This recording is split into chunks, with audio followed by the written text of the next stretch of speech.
97.1 Forever. Forever. Forever. Mga kwento ng pag-ibig, kwento ng pag-asa at mga kwento ng buhay dito sa Barangay Love Stories. Love Stories.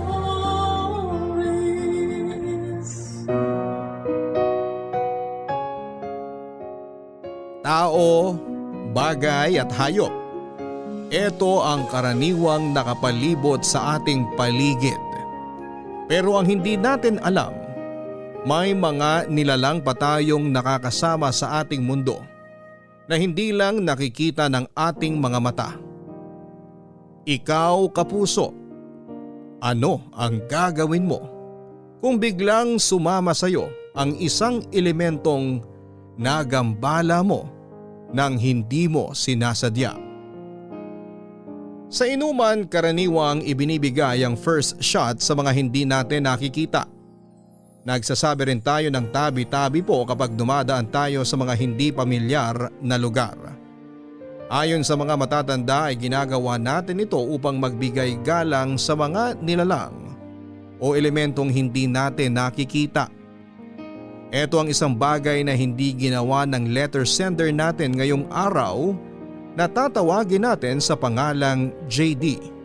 Kasama ang kanyang grupo nang minsan silang bumisita sa isang abandonadong bahay.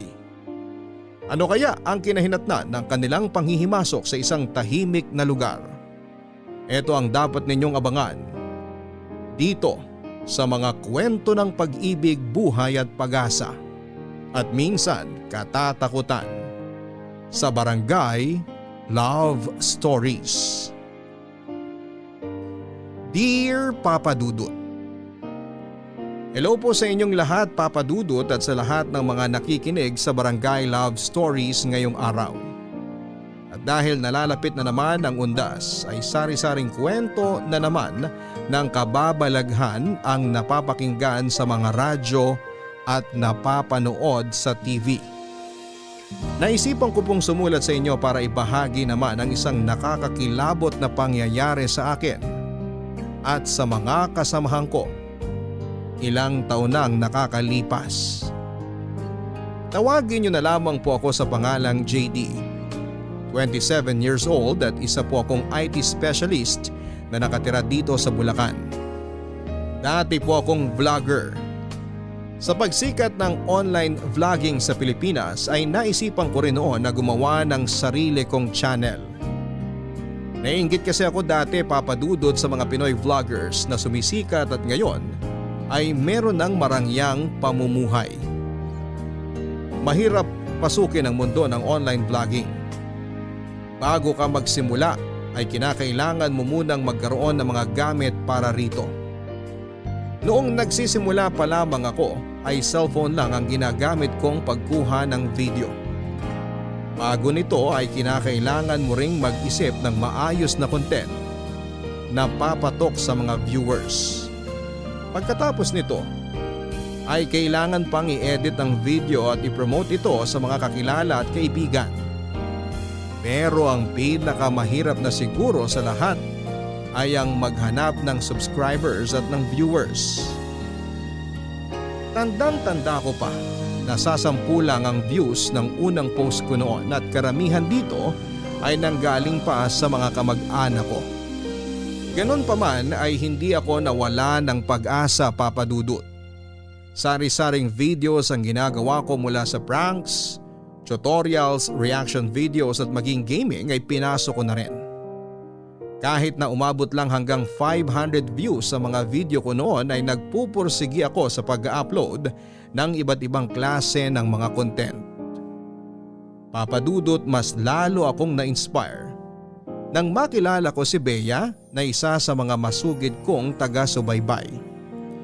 Isa siya sa mga palagi nag-iiwan ng mga comment at like sa mga videos ko. Nang malamang kong sa Bulacan rin siya nakatira ay naisipan naming mag-meet kung saan ay napag-usapan namin ang tungkol sa vlogging.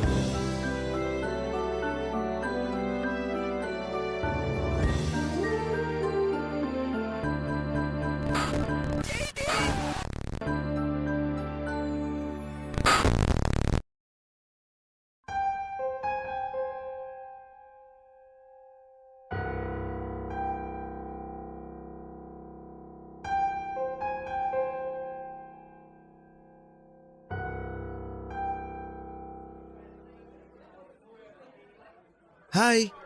Bea, right? Oo, ako nga. Nice to meet you. Ang tangkad mo pala sa personal? Yep, 5'9". Mana sa tatay. Upo ka. Thank you. Nga pala, nag-order na ako ng food. Di na kita natanong kung anong gusto mo. Okay lang ba sa'yo? Okay lang, kinakain ko naman lahat. Hindi ako choosy sa pagkain. So, paano mo pala na-discover yung channel ko? Wala, bigla na lang nag-pop up sa feed ko. Mahilig kasi ako sa mga horror content.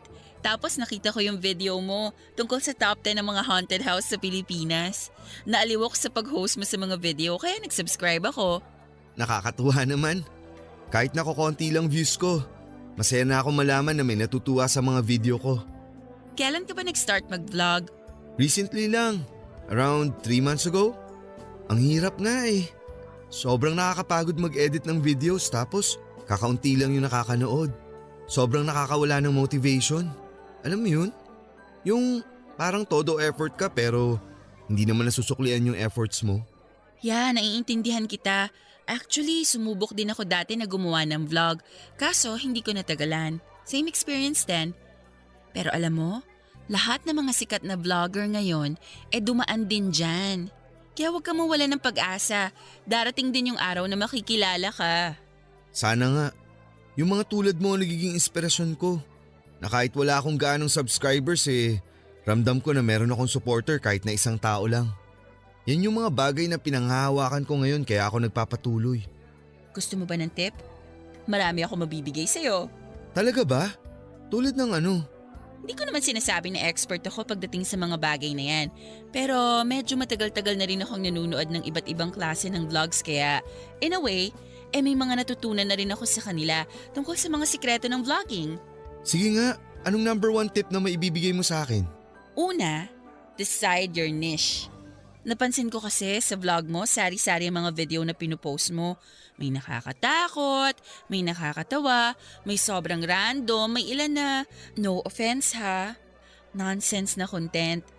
Kung gusto mong makahakot ng subscribers, dapat iisa lang ang tema ng channel mo. Hindi pwedeng iba-iba, hindi ka grocery store. Wait, medyo nalilito ako. Ganto na lang, kumbaga sa pelikula, may mga taong gusto ng romance. May iba gusto action, horror, drama. Dapat, pumili ka lang ng isang genre na ihahain. Kung horror, horror lang para ang maging fans mo ay mga horror fanatic. Isipin mo ha, nag-subscribe sila sa'yo kasi gusto nila yung horror video mo. Tapos bigla kang nag-upload ng cheesy na romantic drama. Syempre malilito sila kasi akala nila nag-subscribe sila sa channel na horror ang mga content. Gets mo? Ah, okay. So dapat isang theme lang? Yun ba ang gusto mong sabihin? Mismo. Dapat kung anong hinahanap-hanap ng subscribers mo, dun ka lang mag-focus. Teka, alin ba sa mga video mo ang may pinakamaraming views? Ano nga ba? Tingin ko yung mga nakakatakot nga. Yun ang maraming hakot eh. Yung napanood mo na tungkol sa mga haunted house, umabot yata ako ng 3K views dun eh. Feeling ko rin. Kasi na-discover kita dahil sa mga nakakatakot na videos mo eh. Tsaka prank siguro. Oo, pwede ka rin namang gumawa ng prank videos pero dapat related pa rin sa theme. Yung mga prank mo, gawin mong nakakatakot. Ganun. Ah, okay. Okay, gets ko na. Tsaka another tip. Habaan mo ang mga content mo. Okay na yung mga lampas 10 minutes. Talaga? Bakit naman? Yung algorithm kasi ngayon, mas pinapabura nila yung mahahaba. Siyempre, ang goal nila ay makakuha ng taong magbababad sa website nila. So maipupush nila yung mga mahahabang videos. Ganun ba yun? Kaya naman pala usually, yung mga mahabang videos ko ang maraming views. Sige, ngayon alam ko na. Gagawin ko yung mga sinabi mo. Salamat ha. Walang problema. Good luck sa'yo. Huwag mo akong kakalimutan kapag sumikat ka na ha. Makakaasa ka na ako pa rin ang magiging number 1 subscriber mo.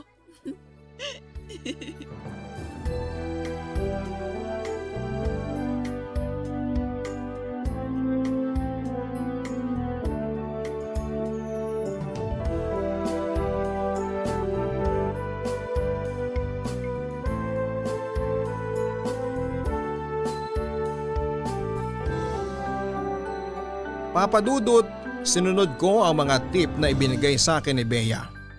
Nag-focus lamang ako sa isang tema para sa mga video na ina-upload ko. At dahil mas maraming views na natatanggap ang mga content tungkol sa mga kababalaghan, ay eto na lamang ang pinili kong tema para sa channel ko.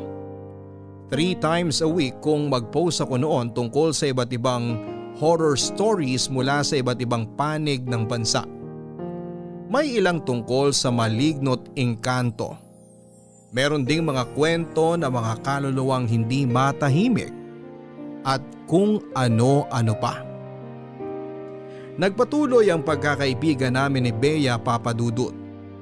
Paminsan-minsan ay si Bea ang nagbibigay sa akin ng mga ghost stories na maaari kong i-content. Hindi nga nagtagal ay isa na rin siya sa mga nagsilbing researcher para sa channel ko.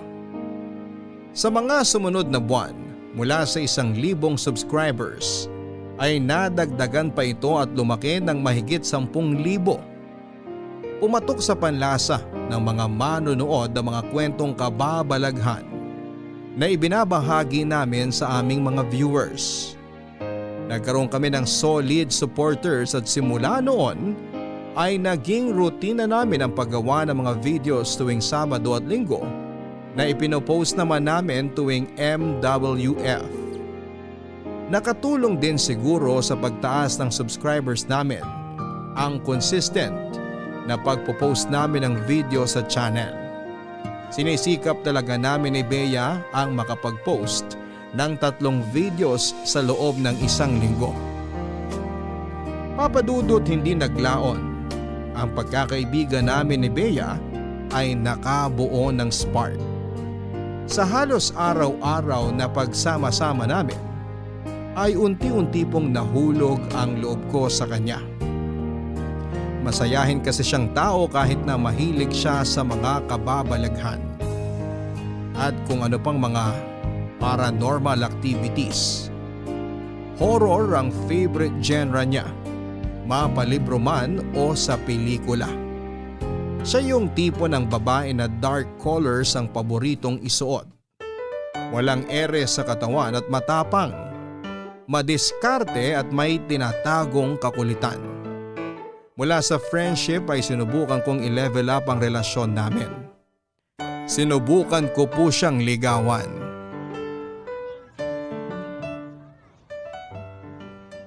Pasensya ka nun sa biglaang aya ah. Okay lang, wala rin naman akong ginagawa. Uy nga pala, congrats! Dumadami ng subscribers mo ah. Thank you. Dahil yan sa'yo sa mga tip mo. Masaya ako na nakatulong sa'yo.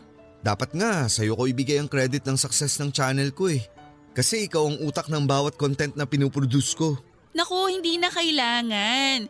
Alam mo… Gusto sana kitang isama sa channel ko. Kung sakaling okay lang sa'yo, gusto kitang maging parte sa mga susunod na video na ipopost ko. Ha? Anong ibig mong sabihin? Gusto kong makita ka ng subscribers ng channel ko. Ipapakilala kita bilang parte ng channel. Bilang co-host. Hala, bigla akong na-pressure. JD, hindi mo na kailangan gawin yan. Tsaka isa pa, hindi ako marunong humarap sa camera. Akong bahala sa'yo. Sa una, nakaka-intimidate nga pero kapag nasanay ka na, I promise, mawiwili ka rin. Pero ayoko maapektuhan yung channel mo dahil sa akin. Paano kung hindi nila ako magustuhan? Ikaw nga dahilan kung bakit unti-unting nakakakuha ng success yung channel eh. Bakit mo naman iisipin yan? Ewan ko. Alam mo ba yung tinatawag na confidence? Wala ako nun. Maniwala ka sa akin. Kayang-kaya mong maging confident. Magtiwala ka lang sa sarili mo. Nga pala. Meron pa sana akong gustong sabihin sa'yo. Meron pa? Ano? Kinakabahan ako sa'yo, alam mo ba yun? Alam kong hindi pa ganun kahaba ang pinagsamahan natin pero I think I'm starting to like you. Sorry. Hindi ko alam kung anong sasabihin ko eh. It's okay. Hindi mo naman kailangan ibalik sa akin kung anong nararamdaman ko sa'yo eh. Sorry, nagulat lang talaga ako sa sinabi mo. Pasensya na ah. Sorry kung nailang ka sa confession ko. Gusto ko lang naman na malaman mo kung anong feelings ko sa'yo. Ayoko na kasing sayangin yung opportunity na masabi ko sa'yo na gusto kita. Alam mo, sa totoo lang, may gusto rin ako sa'yo, JD. Ha? Talaga? Seryoso? Oo, pero ewan ko. Hindi ko lang ine-expect na aabot tayo sa ganito. Never pumasok sa isip ko na mapupunta tayo sa ganitong sitwasyon. I mean, 2 months ago, isa lang akong hamak na viewer ng channel mo tapos ngayon, well, hindi pa ako sure sa nararamdaman ko ngayon pero alam kong attracted din ako sa'yo. Hindi naman natin kailangan magmadali eh. Marami pa tayong araw na pagsasamahan at aantayin kita. Handa akong maghintay sa araw kung kailan sure ka na sa nararamdaman mo. Naiintindihan mo naman siguro ako, di ba? Ayoko nang magmadali sa pag-ibig. Yan ang number 1 na natutunan ko sa mga heartbreak ko. Mahirap magdesisyon ng maaga. Kasi yung mga mabilisang desisyon na yan, usually yan ang pinagsisisihan natin sa huli. Huwag kang mag-alala. Never kitang mamadaliin sa mga desisyon mo. Salamat at naiintindihan mo ko. Ay, so, ayun na nga. Yun yung mga gusto kong sabihin sa'yo. Kaya kita niyaya dito. Since magkasama na tayo, sabay na tayong mag-dinner. Mabuti pa nga, bigla akong ginutom sa'yo eh. Parang gusto ko ng street food. Ah, may alam akong masarap na street food dito. Gusto mo puntahan natin? Meron bang malapit dito? Okay, ano pang hinihintay mo? Tara na!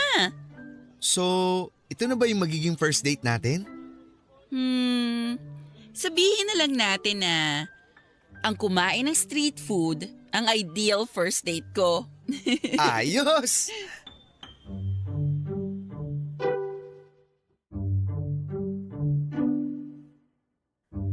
Papadudod isang freelance writer si Bea. Nang pangunahing trabaho ay ang magsulat ng articles para sa iba't ibang website. May sideline din siya kung saan ay binabayaran siya para magbigay ng detailed reviews hindi lang para sa mga Hollywood films, kundi pati na rin sa mga pelikulang ipinapalabas sa Pilipinas, sa South Korea at maging sa Thailand. College pa lamang si Bea ay umikot na ang mundo nito sa internet. Katulad ko ay Bachelor of Science and Information Technology rin ang kinuha nitong kurso sa kolehiyo kaya naman maaga siyang naging techie. Pero ayon sa kanya ay passion na raw niya talaga ang pagsusulat simula pagkabata kaya eto na ang ipinagpatuloy niyang trabaho. Matalino si Bea Papadudut. Sari-saring paandar ang mga naiisip niya para lamang mas lalo pang mapalakas ang channel ko. Marami siyang naiisip na pakulo na kailanman ay hindi ko maiisip na gawin. Siya ang dahilan kung bakit ang naghihingalo kong channel noon ay unti-unting nakilala at nakakuha ng 15,000 subscribers. Nang mga panahong yon ay sinimulan ko na ring pagkakitaan ng mga content ko. Bilang pasasalamat ay opisyal kong ipinakilala si Bea sa subscribers ko bilang girlfriend at ang bago kong co-host matapos niya akong sagutin 2 months after kong mag-confess ng nararamdaman ko sa kanya. Siya ang utak sa likod ng tagumpay ng channel ko, kaya marapat lamang na ibigay ko sa kanya ang tamang credit.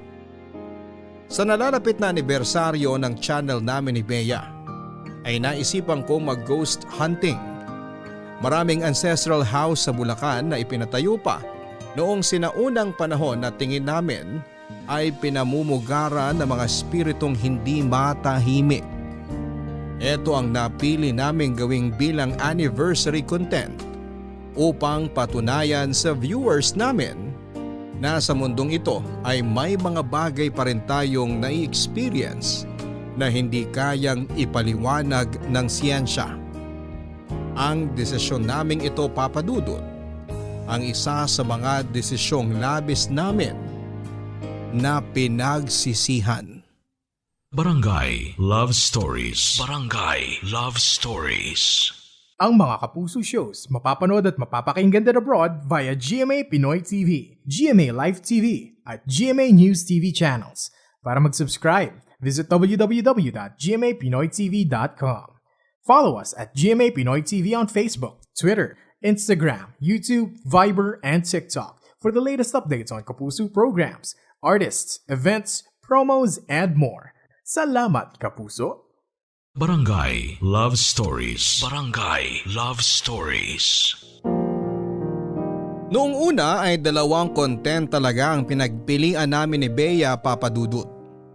Ito ay ang mag-ghost hunting o ang mag-live stream habang binabasa ang creepy horror stories na magmumula sa sarili naming fans. Pero mas nagustuhan ni Bea ang ideya na pumasok sa isang abandonadong bahay at maghanap ng kababalaghan. Mas nakakatakot daw yon at mas thrilling. Isa pa ay pwede naming hatiin ang video ng ilang parts na mas aabangan ng mga manonood. Isang ancestral house na malapit sa amin ang una naming pinuntahan.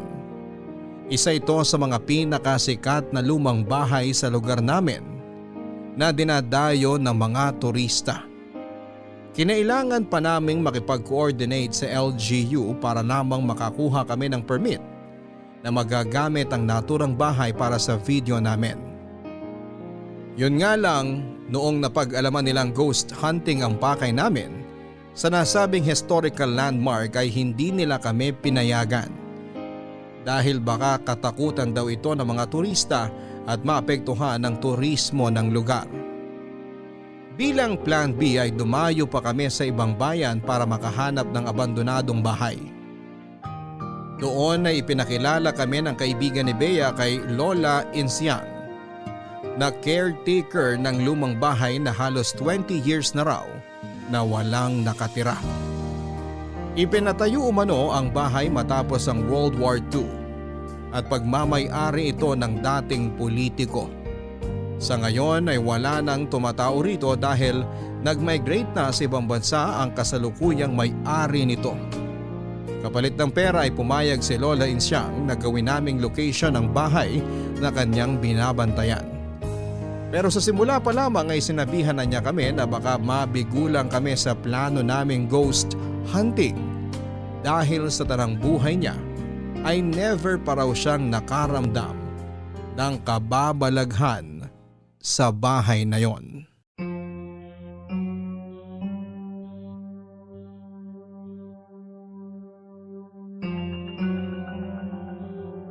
Ito na ba yung sinasabi mong bahay?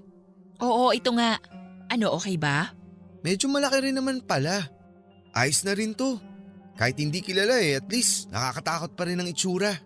Tsaka mas maganda na to kasi hindi siya na-restore. Lumang-luma ang dating. Unang tingin pa lang ay nakakakilabot na. Nasa na ba yung may-ari? Papunta na siguro dito yon. 9:00 ang sinabi ko na dating natin eh. Tsaka hindi yung may-ari ang makakausap natin, yung caretaker lang. Kahit sino pa yan, basta payagan niya tayong mag-shoot dito. Oh, siya na ba yan? Mukhang siya na yata yan. Hello po, Lola. Kayo po ba yung caretaker nitong bahay? Oo, ako nga. Kayo na siguro yung tinutukoy na kaibigan ni Julia. Opo, ako po si Bea. Siya naman po si JD. Magandang umaga po sa inyo. Magandang umaga rin. Ano bang plano ninyong gawin dito sa bahay? Gusto po sana naming gawing location to para sa shoot namin. Naghahanap po kasi kami ng luma at malaking bahay na pwedeng gamitin. Actually, muntik na nga po kami mag-give up kasi wala na kaming makitang bahay. Mabuti na lang at nakausap namin si Julia. Maniwala po kayo sa hindi. Marami na po kaming nilapitan na iba. Kaso nga lang ayaw ipagamit. Doon po sa amin maraming ang ancestral house pero sobrang dami naman po ng requirements kaya no choice na kami kundi dumayo na lang dito. Nabanggit nga sa akin ni Julia na bumiyahe pa raw kayo papunta rito. Kailan nyo ba planong gamitin yung bahay? Wala na kasi rito yung may-ari niyan. Matagal nang nasa ibang bansa. Kaya ako na lang ang naiwan dito na bantay. Sa totoo lang, wala na silang pakialam sa bahay na yan Kaya nga minsan, hindi ko na rin nililinisan. Mga next week po siguro kung papayagan nyo kami. Willing naman po kami magbayad. Tsaka kahit wag nyo na pong galawin. Mas maganda yung itsura niya ngayon para kitang wala na talagang nakatira. O sige, pero ipapaalam ko muna sa may-ari ha. Baka kasi pagalitan ako eh. Ano bang kukunan ninyo rito? Bakit ba gusto ninyo ng lumang bahay? May anniversary video po kasi kami nagagawin.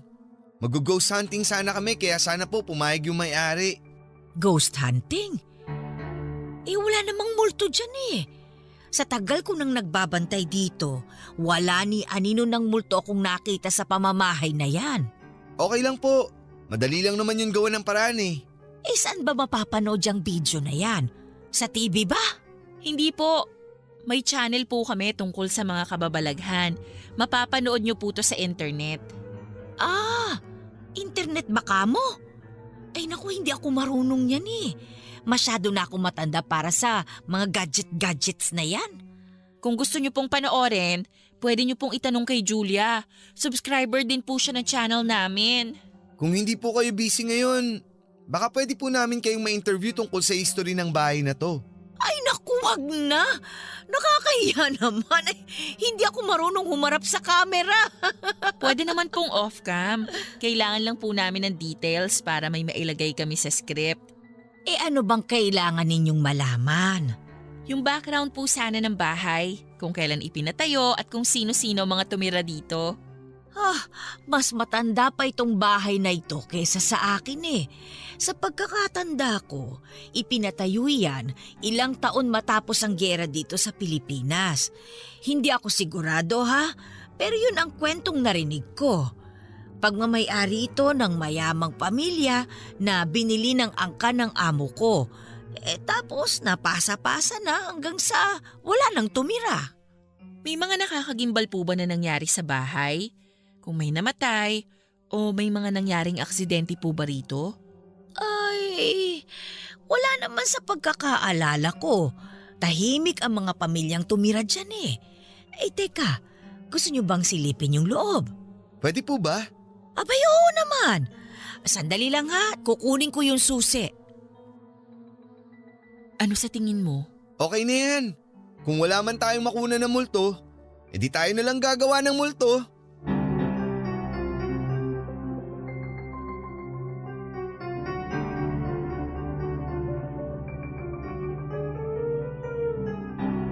Papadudot, hindi naman problema sa amin kahit na wala kaming makunan sa kamera na multo.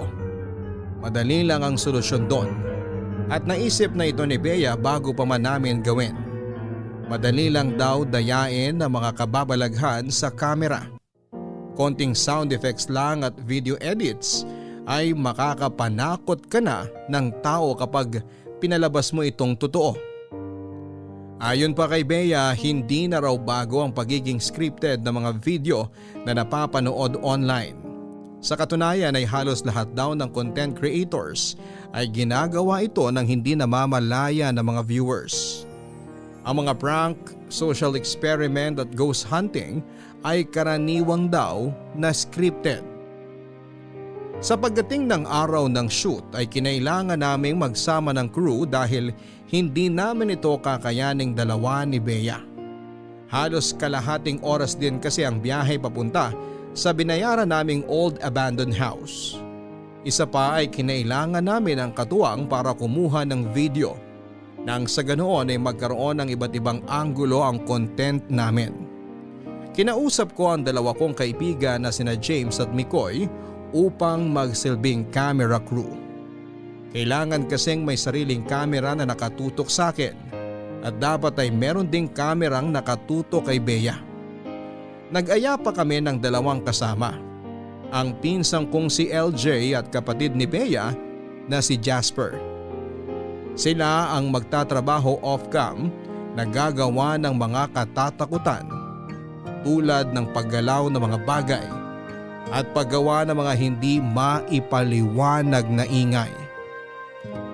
4:30 pa lamang ng hapon ay bumiyahe na kami papunta sa location. Kailangan pa kasi naming mag-set up at gumawa ng script para sa opening spiel kung saan ay ibabahagi namin ang history ng naturang bahay. Dahil hindi naman gaanong nakakatakot ng kwento ng abandonadong bahay ay kami na mismo ang nag-imbento ng sarili nitong kwento. Pinalabas namin na may isang babaeng nagpatiwakal dito na simula noon ay nagmumulto na sa lugar dahilan upang iwan ito ng may-ari. Papadudot ibang-iba ang itsura ng bahay pagsapit ng dilim. Mas naging nakakatakot ito kumpara nung dinalaw namin ito sa kalagitnaan ng araw. Sira-sira na ang ibang parte nito. Kupas na rin ang orihinal nitong pintura. Kahit may caretaker ay maaligabok ang loob nito at puno ng sapot. Nakadagdag pa sa takot ang malaking puno ng akasya. Sa tabi nito na ayon kay Lola Insyang ay nakatayo na bago pa man mabuo ang bahay.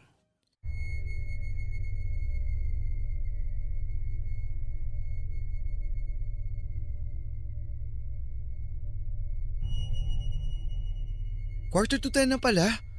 Ano sa tingin mo? Okay na ba yung mga nakunan natin? Feeling ko madami naman na tayong nakunan.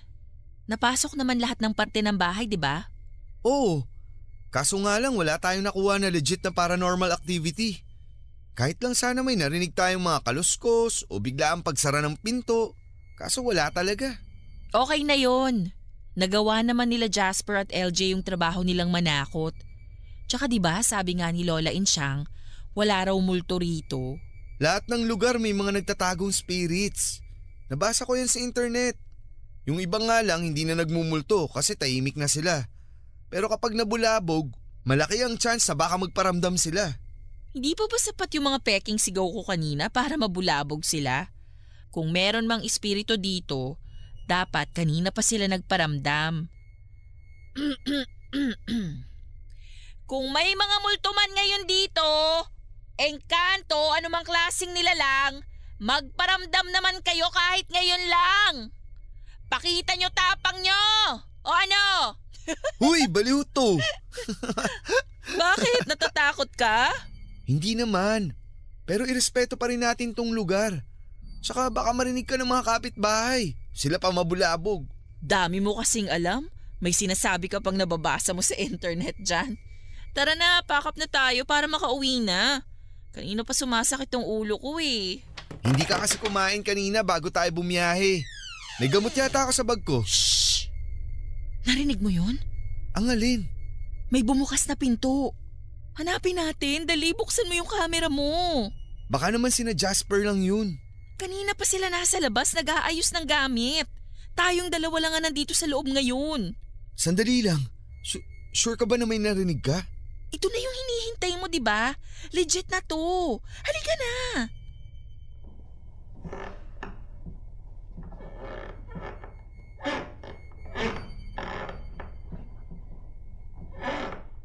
Ito na ata yung bumukas na pinto.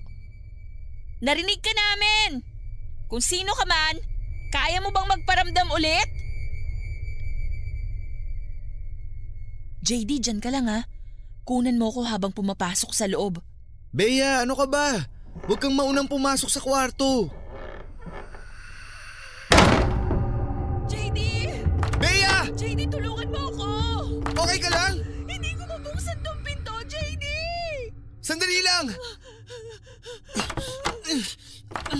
JD! Sisipain ko tong pinto! Lumayo ka muna para hindi ka matamaan! JD! Bea! Ano nangyari? Bakit bigla na lang sumara yung pinto? May tao sa bintana. Ha? Itutok mo yung hawak mong camera sa likod ko. May nakatayo sa labas ng bintana. Saan? Mikoy! Ikaw ba yan? Jasper! Kung kayo man yan, hindi to nakakatuwa! Nakunan mo ba? Umalis na tayo! Bumibigat na yung pakiramdam ko. Pati ako biglang bumigat pakiramdam ko eh. Ha? Nawala na siya. Ha? Yung anino nawala na. Tara na!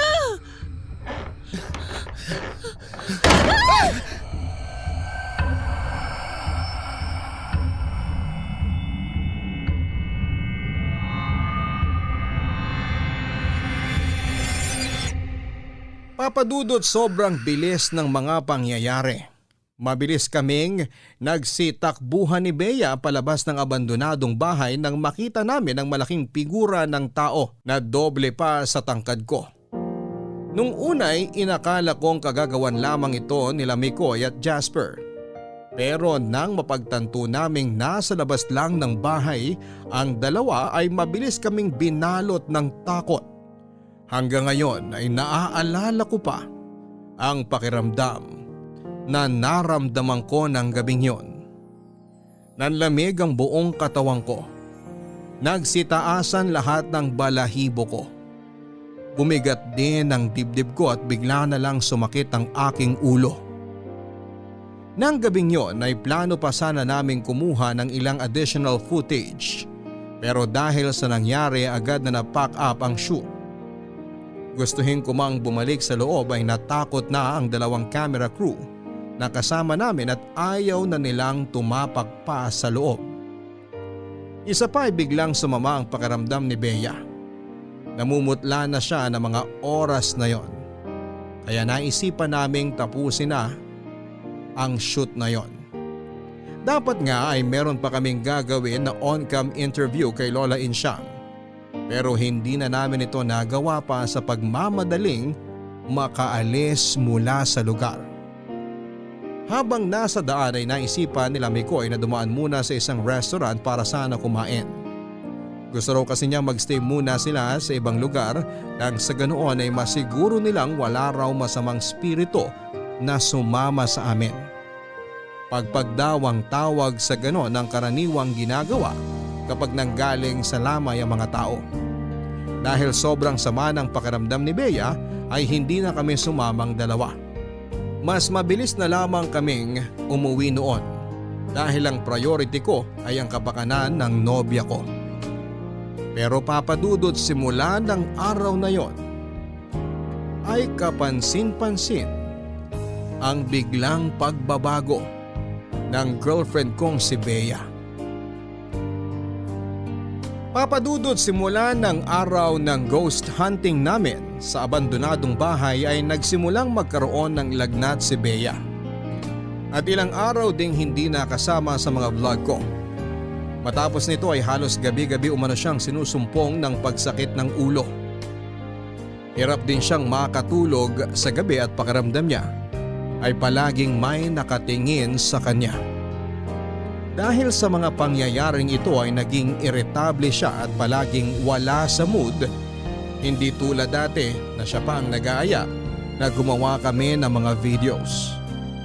Naisip ko na baka pagod lang si Bea kaya pinagpahinga ko na muna siya ng ilang araw. Pansamantala siyang tumigil sa pagiging parte ng channel ko at hinayaan ko na muna siyang gawin ang mga bagay na makabubuti sa kanyang kalagayan. Habang wala si Bea ay sinimulan kong i-edit ang mga video footage na kinuna namin sa lumang bahay. Habang pinapanood ng clips ay may kakaibang bagay akong napansin sa mga video na hindi namin nakita noong nasa naturang lugar pa kami. May isang malaking anino na nakabuntot kay Bea.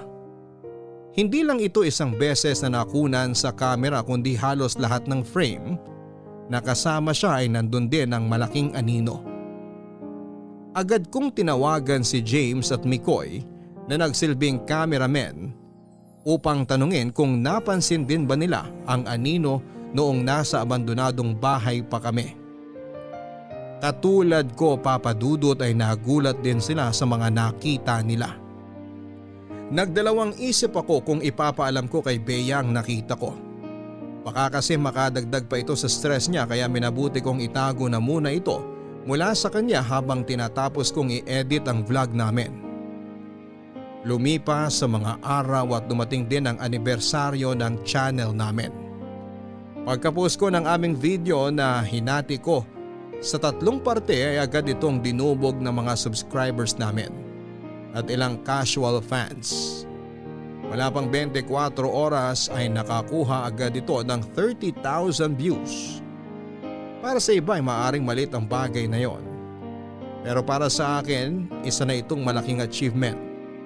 Hindi sikat ang channel namin pero kung puputok tong video series namin ay siguradong makikilala kami ng husto. Marami na ang naintriga sa video namin dahil ginawa kong highlight ang hindi maipaliwanag na aninong sumunod kay Bea. Matapos ipalabas ang first part ay mas dumami pa ang bilang ng mga subscribers namin. Papadudot bago pa man mapanood ni Bea ang video ay pumunta ako sa kanila upang ipaalam ang mga nakita ko sa video. Nagulat na lamang ako sa mga inamin niya sa akin.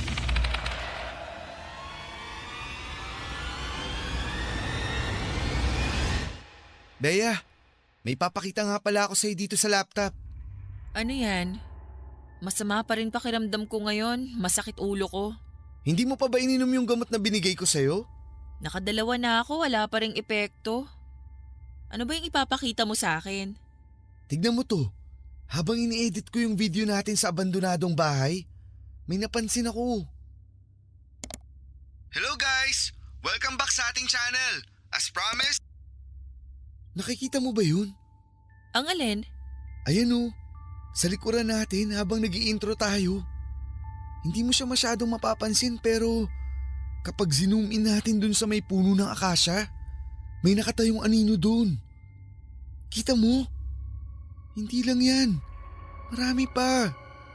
Basta tuwing nasa frame ka, makikita mo na may anino na palaging nasa background. Baka naman anino lang yan ang kasama natin.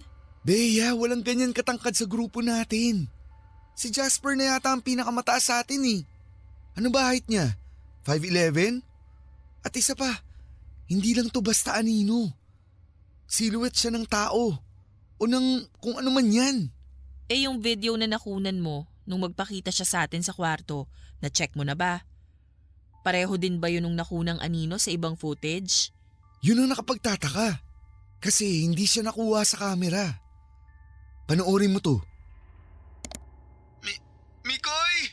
Ikaw ba yan? Jasper! Kung kayo man yan, hindi to nakakatuwa! Grabe, biglang nagtayuan yung balahibo ko. Excited na akong ipakita to sa subscribers natin. Tsak nahahakot to ng maraming views. JD, paano kung sinundan tayo ng anino dyan sa video? Ha? Anong ibig mo sabihin na sinundan? Napansin ko kasi nitong mga nakaraang araw na parang palaging may nakasunod sa akin. Alam mo yung feeling na mag-isa ka naman pero may nararamdaman ka na parang may kasama kang iba? Ano yun? Sumakay din siya sa van pa uwi? Paano kanya susundan? Seryoso ko, JD. Sorry na. Feeling ko pagod ka lang. Sobrang busy kasi natin itong mga nakaraang linggo. Kailangan mo lang magpahinga. Hindi eh. Iba tong nararamdaman ko eh. Paano mo naman nasabi na iba? Simula nung umalis tayo sa bahay na yon, hindi na nawala tong sakit ng ulo ko. Hirap din akong makatulog tuwing gabi. Palagi akong dinadalaw ng masasamang panaginip. Sa maniwala ka't sa hindi. Pero sa tingin ko, may kinalaman tong nangyayari sa akin sa nagpakita sa ating dalawa nung gabing yon. Simula nung gabing yon, hindi na nawala tong bigat sa dibdib ko. Stress lang yan. Alam mo kung anong kailangan mo? Pahinga. Gusto mo dito na muna ako matulog? Para naman masamahan kita. Wag na. Mag-i-edit ka pa ng videos. Baka maabala pa kita. Hindi ka naman nakakaabala sa akin. Siyempre priority ko pa rin ang safety mo. Sige na. Tuloy mo na yung ginagawa mo. Magpapahinga na ako. Kailangan ko na talaga ng tulog. O sige, dito lang ako habang umiidlip ka. Wag na. Umuwi ka na. Teka, galit ka ba? Hindi ako galit. Nakakatampo lang na hindi mo siniseryoso yung nararamdaman ko. Bea, hindi naman sa ganun. Naniniwala naman ako sa'yo eh, pero… Ang sabi ko, umuwi ka na. Kulit mo naman eh. Bea naman!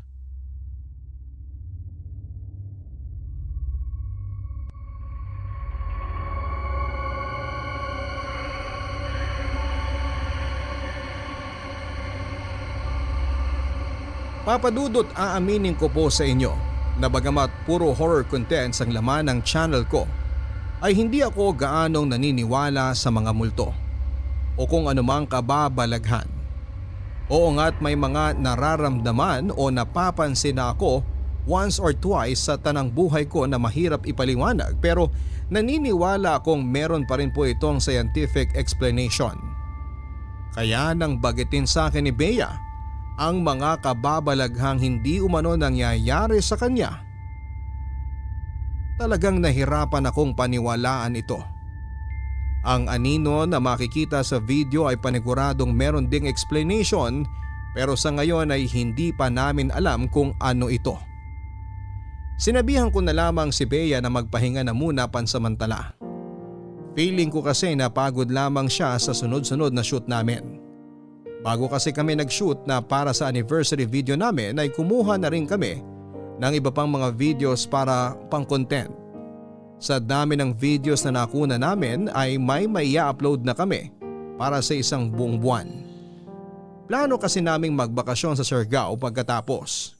Kaya ang sinabi ko kay Bea ay mag-unwind na lamang muna siya at ilayo ang isipan sa trabaho. Total ay marami namang kaming video na nakaschedule for posting sa mga susunod na linggo. Kaya pwede na muna kaming magpahinga. Habang nagpapahinga si Bea, isang araw ay pinuntahan niya ako sa unit ko. Medyo mabuti raw ang pakiramdam niya ng araw na yon kaya naisipan niya akong sorpresahin. Nag-alala nga ako kasi nakuha pa niya akong puntahan sa kabila ng kanyang nararamdaman. Nabanggit ni Bea sa akin na may mga araw na masamang-masama ang pakiramdam niya. Na tipong gusto na niyang magpa-ospital at may mga araw naman na maginhawa. Kaya nang bumuti-buti ang pakiramdam niya ng araw na yon, sinamantala niya na puntahan ako. Papadudot ika nga nila ay to see is to believe. Saka na lang ako naniwala sa mga sinabi ni Bea noong ako na mismo ang makasaksi ng mga pangyayari sa kanya. Ilang araw matapos niya akong dalawin ay tumawag siya sa akin at hinahanap ang sling bag niya. Hindi niya raw maalala kung naiwan niya ba sa unit ko o dala niya ito pa uwi. Kinausap ko ang kakilala kong security guard sa building namin para tulungan akong humingi sa management ng kopya ng mga CCTV footage ng araw na pumunta si Bea sa unit. Laking pasalamat ko sa management ng building na tinutuluyan ko dahil hindi sila nagdalawang isip na bigyan ako ng kopya. Nang i-check ko ang footage sa labas ng unit upang tignan kung suot ba ni Bea ang kanyang sling bag, ay ibang bagay ang nakita ko. Sa video, suot naman niya ang sling bag niya habang naghihintay sa elevator. Pero ang kapansin-pansin sa naturang footage ay ang biglang pagsulpot ng isang lalaki na para bang nabuo na lamang out of somewhere sa likuran ni Bea. Nakabuntot ang anino sa girlfriend ko na para bang sinamahan siyang maglakad. Kung sakaling hindi ko napanood ang simula ng video, kung saan ay biglang sumulpot ang anino ay aakalain ko talagang may iba siyang kasamang lalaki. Pagpasok ni Bea sa elevator ay sumunod din ang anino. Papadudod sa CCTV footage, nang pagpasok ni Bea sa elevator ay bigla akong kinilabutan nang makita ko ang aninong sumunod sa kanya. At nakatayo na mismo ito sa harapan ni Bea.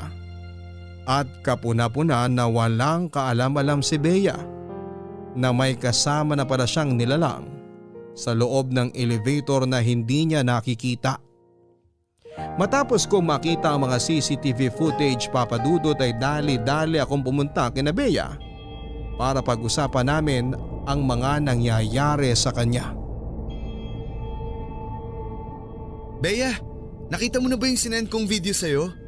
Oo, napanood ko na. Anong masasabi mo dun? Ano pa bang gusto mong sabihin ko? Na I told you so? Matagal ko nang sinasabi sa yung nangyari sa akin pero hindi mo pinaniniwalaan. Naniniwala na ako. Ngayon nakita na mismo ng dalawang mata ko. Naniniwala na ako sa'yo. Kahit naman maniwala ka't sa hindi, wala namang magbabago eh.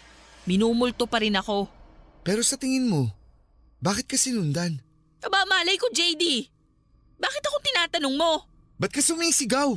Galit ka ba? Naiinis lang ako sa'yo. Kung wala pang nakunan sa CCTV, di hanggang ngayon hindi ka pa rin maniniwala sa akin. So anong tingin mo sa akin? Luka-luka na nag-iimbento lang ng kwento? Siyempre kailangan ko muna ng ebidensya. Sabi ko naman sa'yo naniniwala ako. Kaso nga lang, kailangan din natin tignan yung possibility na baka scientific ang rason kung bakit ka nagkakaganyan.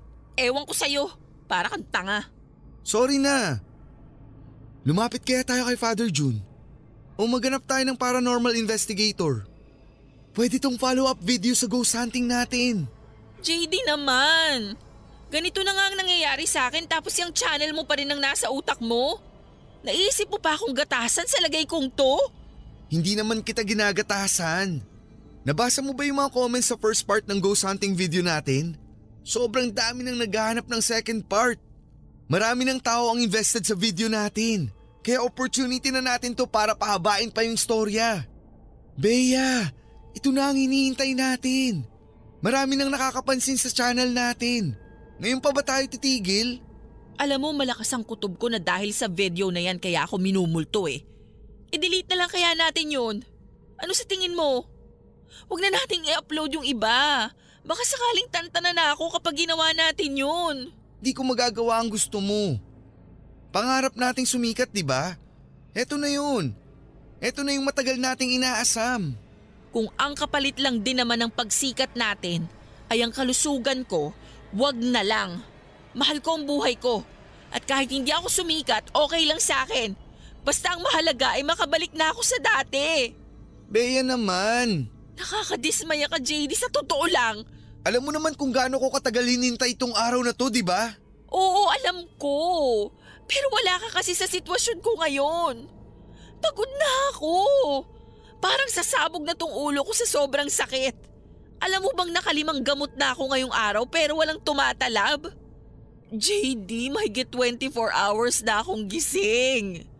Hanggang ngayon habang kausap mo ko, para akong niyayakap ng malamig na hangin. Ayoko na ng ganito. Ayoko na ng ganitong feeling. Natatakot na ako. Baka naman may iba pang solusyon. Lumapit muna tayo kay Father. Marami tayong pwedeng lapitan. Huwag naman tayo magpadalos-dalos. Kapag dinilit natin yung video, hindi na natin may babalik yung views. Bahala ka. Ayoko nang makipagtalo. Pagod na ako. Sorry, hindi ko alam na nahihirapan ka na pala. Hayaan mo, bukas na bukas lalapit tayo kay Father June. For the meantime, dun ka muna sa unit ko tumuloy para may kasama ka. Dun ka muna magpahinga para mabantayan at maalagaan kita. Babawi ako sa'yo.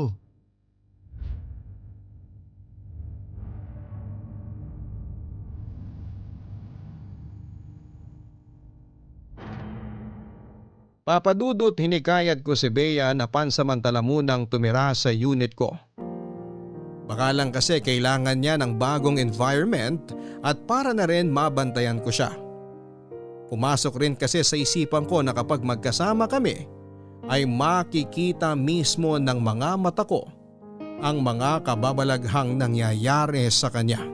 Maaari ako mag-set up ng camera sa loob ng unit ko upang makuna ng mga pangyayari na pwede naming i-upload sa channel para sa mas mataas na mga views. Ayaw man noong una ay pumayag pa rin si Bea sa plano ko. Kailangan daw kasi niya na makakasama lalo na't hindi na niya kaya ang mga nangyayari sa kanya. Gabi-gabi na lang daw siyang dinadalaw ng masasamang panaginip. May mga pagkakataon ding bigla-bigla na lang siyang nawawala ng gamit o di kaya'y nanlalamig na lang siya nang wala namang kadahilanan.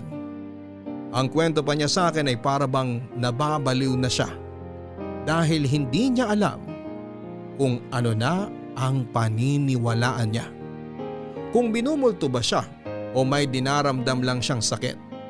Sa huli ay nalaman namin ang katotohanan ng pansamantala kaming nagsama ni Bea sa iisang bubong. Nagkaroon nga rin ng kaunting tampo sa akin si Bea nang hindi ko sinunod ang gusto nito na i-delete na lamang ang anniversary video sa channel namin. Nasasayangan kasi ako sa nagastos namin pati na rin sa mga effort na ibinuhos namin para sa content na yon. Isa pa ay maganda ang naging reaksyon ng mga viewers sa part 1 ng video at patuloy pa ang pagtaas ng subscribers count namin. Sa katunayan ay marami na noong nag-aabang sa mga susunod na parte ng video. Dahil sa hindi inaasahang success ng anniversary video namin, ay naisip kong gawing part 4 yung hiningi kong CCTV footage ni Bea sa labas ng unit ko at yung sa loob ng elevator. Magandang addition yon para mas lumaki ang fanbase naming dalawa. Barangay Love Stories. Barangay Love Stories. Ang mga Kapuso shows mapapanood at mapapakinggan din abroad via GMA Pinoy TV, GMA Live TV at GMA News TV channels. Para mag-subscribe, visit www.gmapinoytv.com. Follow us also at GMA Pinoy TV on Facebook, Twitter, Instagram, YouTube, Viber, and TikTok for the latest updates on Kapuso programs, artists, events, promos, and more. Salamat, Kapuso! Barangay Love Stories. Barangay Love Stories. Papa Dudut, alam kong labag sa kalooban ni Bea na i-document ko ang mga nangyayari sa kanya. At kahit pa binigyan niya ako ng go signal ay dama ko na hindi siya pabor na ginagatasan ko ang kanyang sitwasyon. Ganon pa man ay mas pinili na lamang niyang huwag magsalita para sa relasyon namin. At sa ikabubuti ng channel naming dalawa. Pagkarating niya sa unit ko ay agad kong pinaalam sa kanyang setup ng mga kamera. Isa sa kwarto namin, isa sa dining area at isa naman sa sala. 24 oras na bukas sa mga kamerang ito maliban sa nasa kwarto na sakalang namin bubuksan kapag matutulog na kami. Unang gabi pa lamang ng pagsasama namin ay nakatikim na kaagad ako ng kababalaghang sinasabi ni Bea. Pasado 12:00 na noon ng madaling araw at tulog na si Bea samantalang nasa kusina naman ako at abala sa pag-i-edit ng video nang biglang bumukas ang ilaw sa sala. Wala lang naman ito para sa akin dahil baka nagka-short circuit lamang ito o kung anuman. Pero nang makalapit ako sa switch upang patayin sana ang ilaw ay agad itong nag-switch off. Dinig na dinig ko pa ang pagpitik ng switch sa mismong harapan ko. Doon ay nakaramdam na ako kaagad ng kilabot dahil nakita ko mismo ng mga mata ko ang pagbaba ng switch kahit na hindi ko pa ito nagagalaw. Mas lumakas ang takot na nararamdaman ko nang bigla ring namatay ang ilaw sa kusina. Dali-dali akong tumakbo sa kwarto upang gisingin si Bea. Ikinuwento ko sa kanyang nangyari pero nang lumabas kami ng kwarto ay pareho nang nakabukas ang ilaw. Hindi lang ito ang pagmumultong naramdaman ko, Papa Dudut. Nang minsang busy ako sa panonood sa sala ay narinig ko ang pagpasok ni Bea sa CR.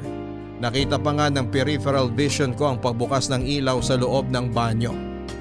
Inintay ko siyang lumabas pero natapos na't lahat ang pinapanood ko ay walang Bea na lumabas mula sa CR. Kinato ko siya habang tinatawag ang pangalan niya. Bukas pa rin ang ilaw sa loob at nakalak din ang pintuan. Nagsimula akong kabahan para sa nobya ko pero agad nagbago ang kabang nararamdaman ko nang mula sa kwarto ay biglang lumabas si Bea at tinatanong kung bakit ko raw siya tinatawag. Sabay kaming napatingin sa CR at sakto naming nakita ang pagpatay ng ilaw mula sa loob nito.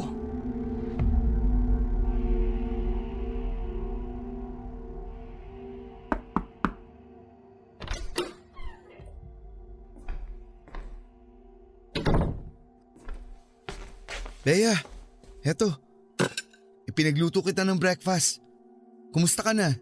Masama pa rin pakiramdam ko. Kailangan mong kumain para lumakas ka. Para makalabas ka na dito sa kwarto natin. Tingin ko kailangan mo rin maglakad-lakad para makapag-exercise ka kahit papano. Iniinom mo ba yung mga inireseta sa'yo ng doktor? Mabuti na lang, sabi ni Doc, trangkaso lang daw yan. Hindi to trangkaso. Alam ko ang kaibahan ng trangkaso sa nararamdaman ko ngayon. Hindi to trangkaso, JD. Oo na, sige na. Kumain ka na. Kakabit ko lang to. Ano yan? Camera.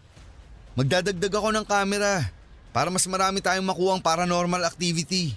Para saan? Ilalagay mo na naman dito sa kwarto natin? Oo, baka sakaling may makunan tayong kababalaghan. Naglagay na ako ng additional camera sa labas ng CR. Kailangan nating i-document lahat ng nangyayari sa'yo para… JD, ano ka ba naman? Bakit? So itutuloy mo talaga yung walang hiyang video na yan kahit na nagkakaganito na ako? Mas mahalaga pa rin sa'yo ang views kesa sa kalagayan ko. Baka! Grabe! Anong gusto mo? Itigil na natin to. Delete ko na yung channel natin. Yun ba ang gusto mo? Yung video lang sa inabandon ng bahay ang gusto kong burahin mo. Mahirap ba yon?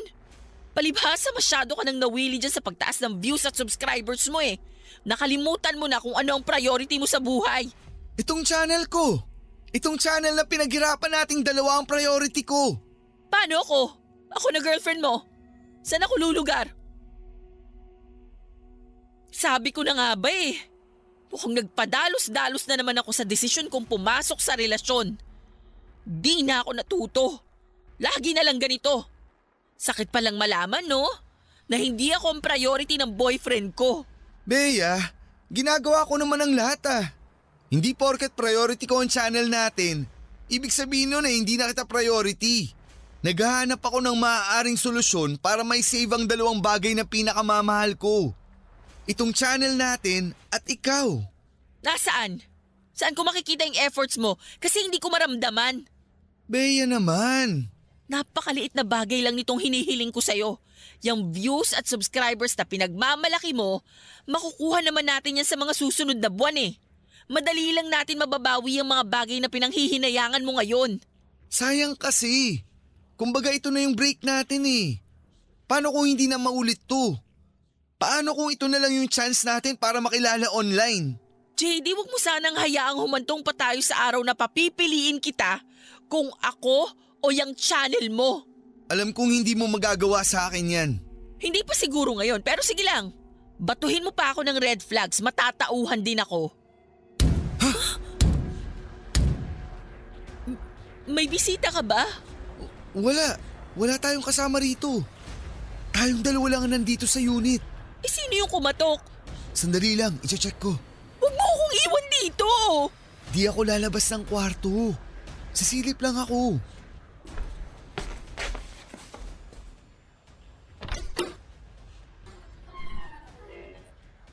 May tao ba dyan? Hello? Sino ka ba? Pwede ba? Tantanan mo na kami? Ano? May tao ba? Sa tingin ko, kailangan na talaga nating magpatulong sa paranormal expert.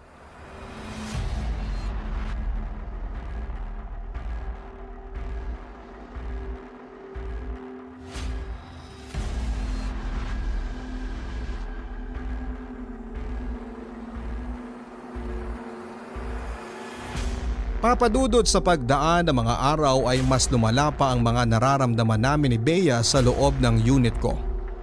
Nagsimulang pumalya mga appliances kahit na brand new naman ang ilan sa mga dito. Sinubukan naming ipakita sa electrician ang linya namin ng kuryente at ayon sa tumingin ay wala naman daw itong problema.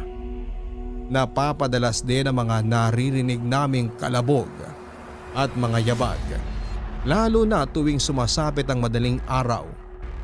Sa pagkakataong yun ay wala na akong pakialam sa mga nakaset up na camera. Itinigil ko na rin ang pagkuha ng video sa aming sarili dahil wala naman itong nahahagip na kababalaghan. Mas natakot na ako para sa kalagayan naming dalawa ni Bea, lalo na't naapektuhan na kaming pareho. Hindi lang physically, pati na rin mentally. Ilang beses habang nasa harapan ako ng computer ko ng 10 oras ng gabi sa loob ng aming kwarto ay may napansin akong tila ba anino ng tao sa labas ng bintana namin. Nakapatay na noon ang mga ilaw papadudot at tanging ilaw na lamang ng monitor ng computer ko ang nakabukas. Hindi ko alam kung pagod lang ang mga mata ko o dahil puyat ako kaya kung ano-ano na lamang ang pumapasok sa isipan ko noon. Pero ilang segundo ko ring pinagmasdan ang hugis ng tao na anino sa bintana na parabang nakatingin sa akin. Hindi naman ito gumagalaw kaya inakala kong anino lamang ito ng puno o baka poste sa labas. Dahil hindi na ako makapag-concentrate sa ginagawa ko sa kakaisip kung anino lang ba talaga ang nasa bintana ay tumayo ako upang lapitan ito. Pero hindi pa man ako nakakalapit ay biglang umalis ang anino na parang natakot. Halos mapaupo ako sa sobrang gulat. Nanginig ang buong kalamnan ko at tumayo ang lahat ng balahibo ko sa katawan. Sa buong oras na busy ako sa computer ko ay hindi ko alam na may nanonood pala sa akin.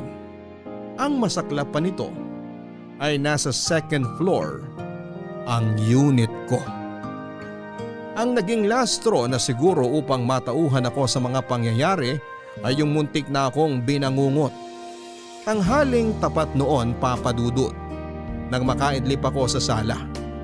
Nasa loob naman ng kwarto si Bea at nagpapahinga. Nagising akong tagaktak ng pawis pero hindi ko maigalaw ang katawan ko.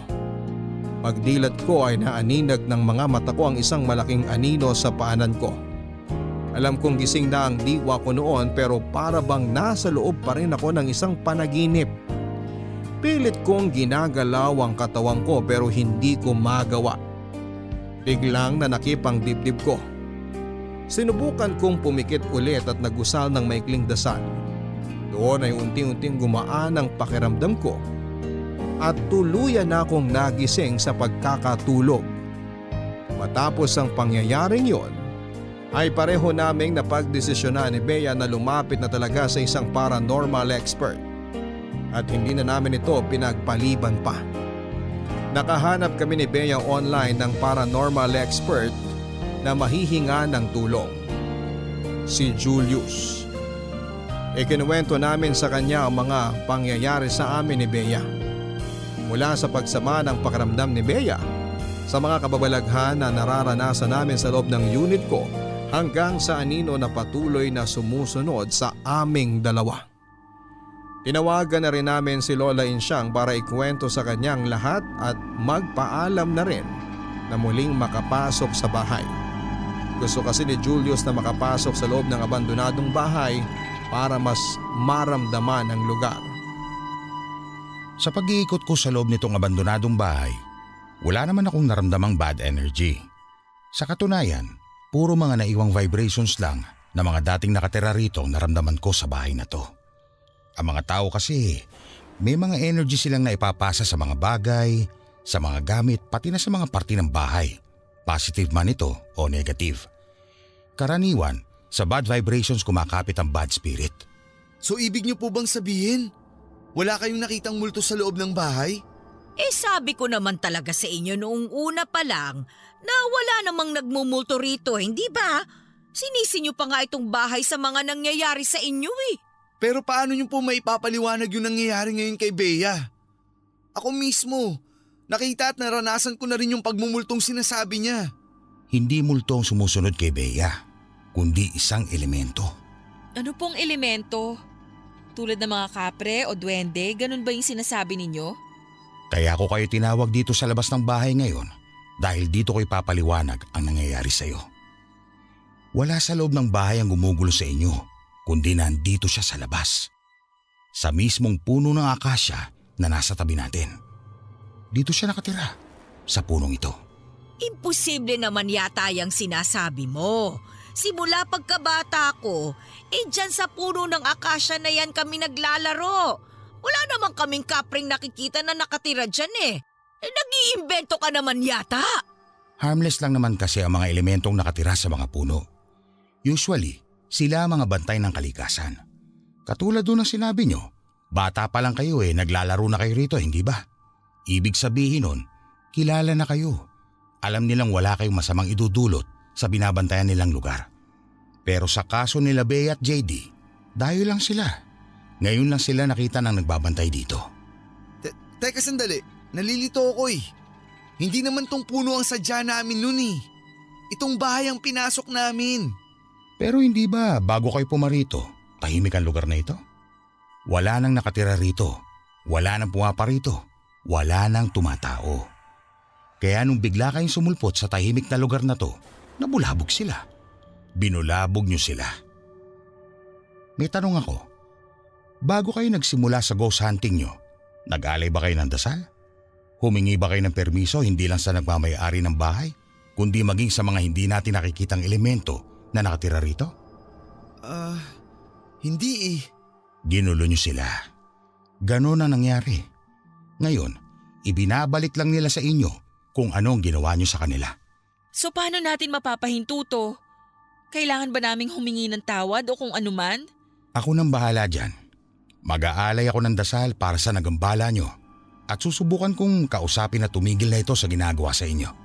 Please lang po, pakisabi naman na tama na ho. Nakuha na namin ang punto niya. Hindi na ulit kami manggugulo sa mga lugar ng walang pasabi. Yung videos na kinuna namin dito, buburahin na rin namin. Diba, JD? Ha? Oo. Oo. Buburahin na namin lahat. Dahil kung hindi mo buburahin yon, mas lalo lang dadami ang mga taong dumadalaw dito para bisitahin tong abandonadong bahay na in the first place, wala namang multo. Kaya naman pala may mga nagtetrespassing dito, kayo palang may kasalanan. Alam niyo bang hindi ako magkaroon ng maayos na tulog sa gabi dahil sa mga taong pumapasok dito ng walang paalam? Aba, ayos sana kung pwedeng pagkakitaan. Kaso imbis na makatulong, nakakaperwisyo pa sila dahil nga nagkakandasira-sira yung mga bakod na inaakyatan ng mga tao. Sorry po. Hindi namin alam na ganun ang mangyayari. Pangako po. Buburahin na namin yung videos para na rin hindi na po kayo maabahala. At matahimik na rin kung sino man ang nakatira sa lugar na to. Dapat lang! Ang laking perwisyo ng ginawa ninyo! Malalim na ang gabi. Simulan na nating mag-alay ng dasal. Pakipasa na lang itong mga kandila.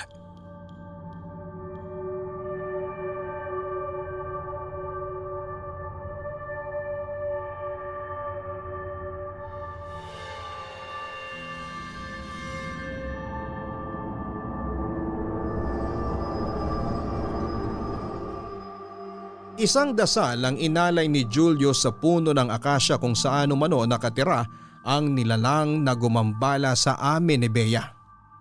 Ito ang isang bagay na hindi raw naming ginawa bago at pagkatapos naming pasukin ang abandonadong bahay. May ilang ritual ding ginawa si Julius upang masigurong hindi na kami masundan pa na kung sino man ang nagparamdam sa amin sa sari-sarili naming bahay. Pagkatapos nito, Papa Dudut, ay wala na kaming naramdamang kababalaghan o anumang bagay na hindi pangkaraniwan. Katulad ng pinangako ko ay binara ko na lamang po ang video namin at nag-decide na rin kami na huwag nang ipagpatuloy ang mga video series namin patungkol sa nangyaring ghost hunting dahil ayon kay Lola Insyang ay halos araw-araw na raw siyang sumasaway ng mga dumadayo sa naturang bahay para i-check kung totoo ba ang nasa video namin. Maraming taon na po simula na mangyari ang hindi namin malilimutang karanasan sa buhay namin. Matapos ang insidente, unti-unting nanamlay ang channel ko hanggang sa maisipan ko na pong ihinto ito at i-delete. Ibinenta ko na rin halos ang lahat ng naipundar kong gamit tulad ng mga camera, mic at kung ano-ano pa. Kasabay ng pagkamatay ng channel ko ay ang pagkawala na rin ang relasyon namin ni Bea. Mutual decision naman po ang nangyaring hiwalayan sa pagitan naming dalawa. In the first place ay ang channel lamang naman namin ang nagbubuklod sa aming dalawa. At nang mawala ito ay unti-unti na rin nawala ang koneksyon namin sa isa't isa ni Bea. Ngayon ay nagtatrabaho na po ako sa BPO industry bilang isang IT specialist. Masaya na po ang buhay ko ngayon kasama ang bagong girlfriend ko na si Eileen. 2 years na po kaming magkarelasyon at sa tingin ko ay siya na ang makakasama ko habang buhay.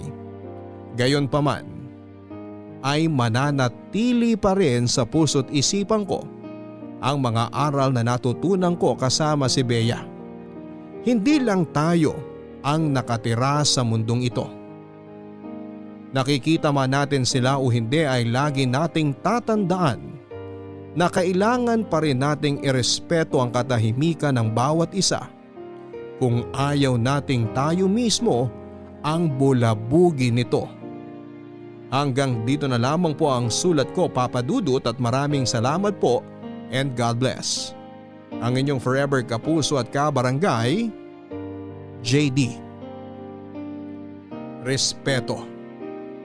Ito ang isa sa mga pinakamahalagang ugali na kailangan nating ibigay. Hindi lang sa mga tao kundi pati na rin sa lahat ng bagay. Ayon nga sa kasabihan, huwag mong gagawin sa iba ang mga bagay na ayaw mong gawin sa iyo ng iba. Lagi nating tatandaan na mapakababalaghan man o hindi, huwag tayong magdadalawang isip na lumapit sa Panginoon. Magdasal tayo at humingi ng gabay dahil sa bawat problema na dumarating sa ating buhay, prayers ang isa sa mga mabisang sagot. Hanggang sa muli, ako po si Papa Dudut sa mga kwento ng pag-ibig, buhay at pag-asa dito sa Barangay Love Stories number 1. Mga kwento ng pag-ibig, kwento ng pag-asa at mga kwento ng buhay dito sa Barangay Love Stories. Love Stories.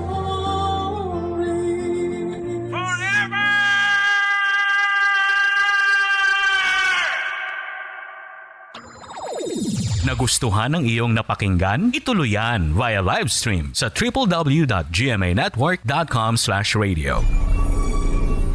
Ang mga kwento ng pag-ibig, kwento ng buhay at kwento ng pag-asa dito sa Barangay Love Stories. Love Stories.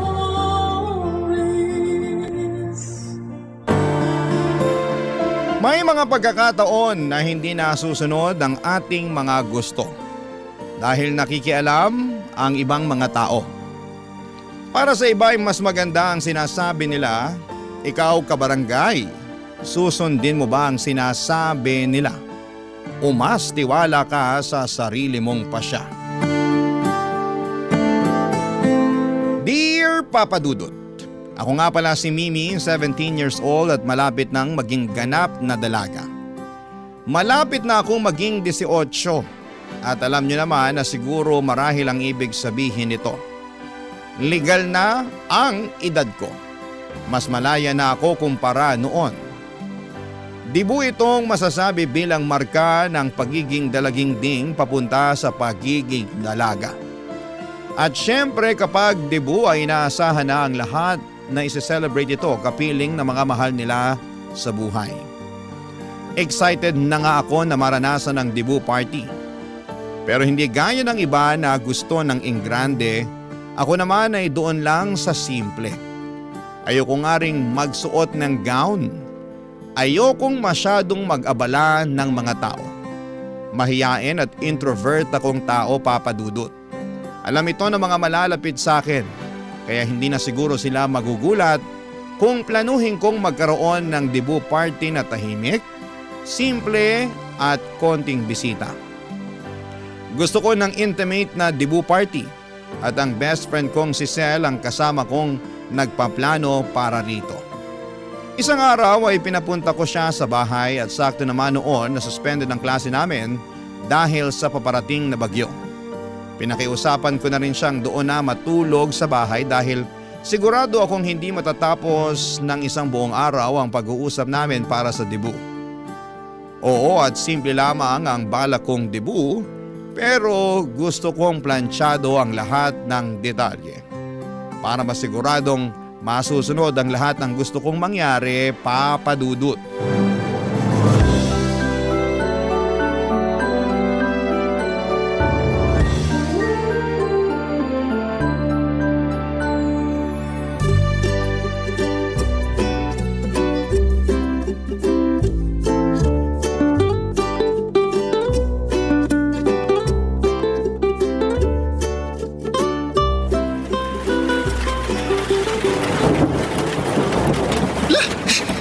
Bumuhos ang ulan, dumating na ang bagyo. Sana sa debut ko, ganyan din kalakas ang ulan. Ha? Bakit mo naman papangarapin na umulan ng malakas sa debut mo? Baka hindi makarating mga bisita mo. Yun na nga eh. Pati testing ng ulan kung sino ba yung willing talagang makiselebrate sa pagdadalaga ko. Ay nako, willing akong pumunta sa debut mo. Pero kung haharangin naman ako ng malakas na ulan at hangin, kahit best friend mo ako, unahin ko pa rin ang sarili ko, no? Hindi ako pupunta. Goodbye! I-view ko na lang mga my day mo sa social media. I-heart ko na lang lahat. Safe pa ako sa bagyo at baha. Hindi ko naman hihilingin na bumagyo at bumaha, no? Gusto ko lang din ng maulan na weather sa debut ko. Alam mo namang mahilig ako sa ulan eh. Mahilig ka nga sa ulan. Pero yung mga a-attend na bisita mo, gusto ba nila? Kaya nga gusto kong imbitahan lang yung mga bisita na gusto rin ng gusto ko. Mga bisita na hindi magiging problema kung bumuhos ang ulan sa debut ko. Gets mo? Hindi kita gets, pero dahil best friend mo ako, wala akong ibang choice. Gusto ko rin pala sa debut ko ng pakape. Teka, debut ba tong pinagpaplanuhan natin o lamay na? Grabe ka naman. Gusto ko lang talaga ng kape kaysa sa alak. Masarap yung partner yun pag umuulan. Alam mo, ang kampante mo mag-isip na uulan talaga sa birthday mo, no? Kahit hindi umulan, meron pa ring pakape. Kung masyadong mainit nun eh, di iced coffee ang solusyon, di ba? Bukod sa burol-themed party, ano pa bang gusto mong ganap, ha? Ayoko ng 18 roses tsaka 18 candles. Bakit? Hindi na debut kung wala yun. Gusto ko 18 sampagita at 18 chocolates, di ba? Sampagita, ano ka, santo? Kanina pamburo lang gusto mo, ngayon naman pang altar, pang novena. Makinig ka muna kasi. Alam mo namang paborito kong inaamoy ang sampagita, di ba? Tsaka comfort food ko ang tsokolate. Ayoko ng kandila kasi para akong pinaglalamayan. Pero yung kape at sampagita, hindi mo kang pinaglalamayan. Alam mo ikaw, nakakainis ka. Naturingan kang best friend ko pero hindi mo man lang masuportahan isa sa mga gusto kong mangyari sa debut ko. Best friend mo ko. At kaya ako nandito para iparealize sa'yo kung OA na sa pagiging weird ang mga plano mo. Ano namang mali sa weird? Gusto ko nga ng kakaiba eh. Di ituloy ang pakape at pasampagita. Gusto mo rin ba na sisiw? Biscuit, crying ladies? Ay nako, nakakainis ka. Ay, joke lang naman. Ito naman, napikon agad. Alam mo namang mapang-asar tong best friend mo. Sige na, magsabi ka na ng ibang plano mo, hindi na ako magja-judge. Hindi mang-judge. Kilala kita no? Kahit hindi ka magsalita, kita ko pa rin sa mukha mo kapag nanghuhusga ka na. Parang may subtitle yung mukha mo palagi kapag may nilalait ka eh. Huwag ako, uy! Alam mo naman na palang ganito ako, tapos sa akin ka palalapit para dyan sa mga weird na plano sa debut mo. Ay, kung bakit naman kasi ikaw pa tong napili ko maging best friend eh. Ay, wow. Umuwi na lang kaya ako, no? Bakit? Kaya mo bang suungin ng bagyo ngayon, ha? Sige na. Anong gusto mong kape sa debut mo? Benguet o Arabica? Nagpatuloy kami sa pagpaplano ni Sel para sa debut ko. Hindi ko naman siya nakitaan pa ng panghuhusga sa mga gusto kong mangyari. Takot lang niya na pauwiin ko siya sa gitna ng bagyo, Papa Dudut. Sinabi ko sa kanya na gusto kong tanggalin sa listahan ng mga tradisyonal na pagsa-celebrate ng debut ng isang Pinay. Ayoko rin ng mga pasayaw, isang malaking X to para sa akin na introvert. Gusto ko lang na sa bawat mesa ay merong kapeng nakahanda. May mga chicheryang paborito ng bawat tao sa mesa. Para sa akin, masarap isabay ang kape at chicherya. Nagtatalo kasi ang tamis, pait at alat. Hindi ko alam kung matutuwa mga bisita ko noon at kung parehas kami ng panlasa. Pero pwede naman nilang hindi galawin yon kung ayaw nila. Bala ko ring magpalabas ng horror movie, yon ang may naganap sa debut ko. Gusto kong sabay-sabay kaming manonood ng nakakatakot na pelikula habang nakasuot ng pajama. Opo, pajama party din ang gusto ko. Sabi ko sa inyo, ayoko ng gown. Walang magga-gown, simple lang at komportable dapat ang suot ng mga bisita ko. Pero kailangang lahat ng babae ay nakasuot ng tiara o korona. Lahat ng bisitang dadalo ay mga kaibigan kong subok na ng panahon. Ayoko ring mag-imbita ng mga matatanda na. Lahat ka-batchmate ko dapat. Kasi sila lang din naman ang makakaunawa sa mga plano ko. Para sa weirdo na debut party ko. Planchado na nga namin ni Sel ang mga plano, Papa Dudut. Hanggang sa biglang sumingit si nanay sa usapan namin ni Sel.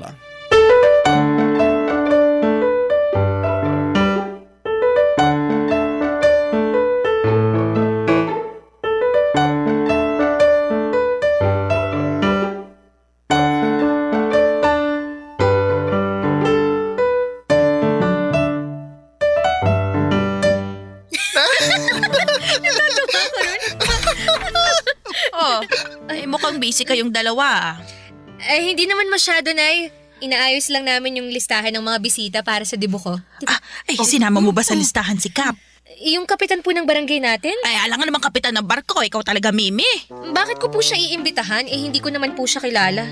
Ang gusto po ni Mimi, tita, ay yung mga kaklose niya lang po ang maimbitahan sana. Ay di i-close niya si kapitan. Simulan mo nang makipaglapit sa kanya, Mimi, bago ang debut mo. Para naman kapag may ayuda sa barangay tayo ang mauna sa pila. Ganun ang ginagawa ni Kumaring Lita. Ay, oo nga pala. Imbitahan mo si Kumaring Lita ko ha. Malakas ang kapit nun sa munisipyo. Makakatulong siya sa atin sa mga permit na ganyan. Nay, ayoko po kay Aling Lita. Alam niyo namang lagi ako nung pinapahiya sa tuwing bumibili ako sa store niya. Mukha na raw akong 30. Ang aga ko raw nabulok. Ay, sinabi niya rin sa'yo yun? Ganon din ang sinabi niya sa akin Ang oily nga raw na mukha ko, talo ko pa raw ang lechon sa piyesta. Walang filter ang bunganga. Abay, bakit ba kayo nasasaktan sa mga sinasabi niya? Totoo naman na magayos ka rin kasi, Mimi, para hindi ka nagmumukhang trentahin. Hindi mo naman siguro ikamamatay kung gagamit ka ng lipstick o magpapakulay ka ng buhok. At ikaw naman, Sel, magkano lang naman ang pulbo sa tindahan? Gumamit ka noon para hindi ka nagmamantika.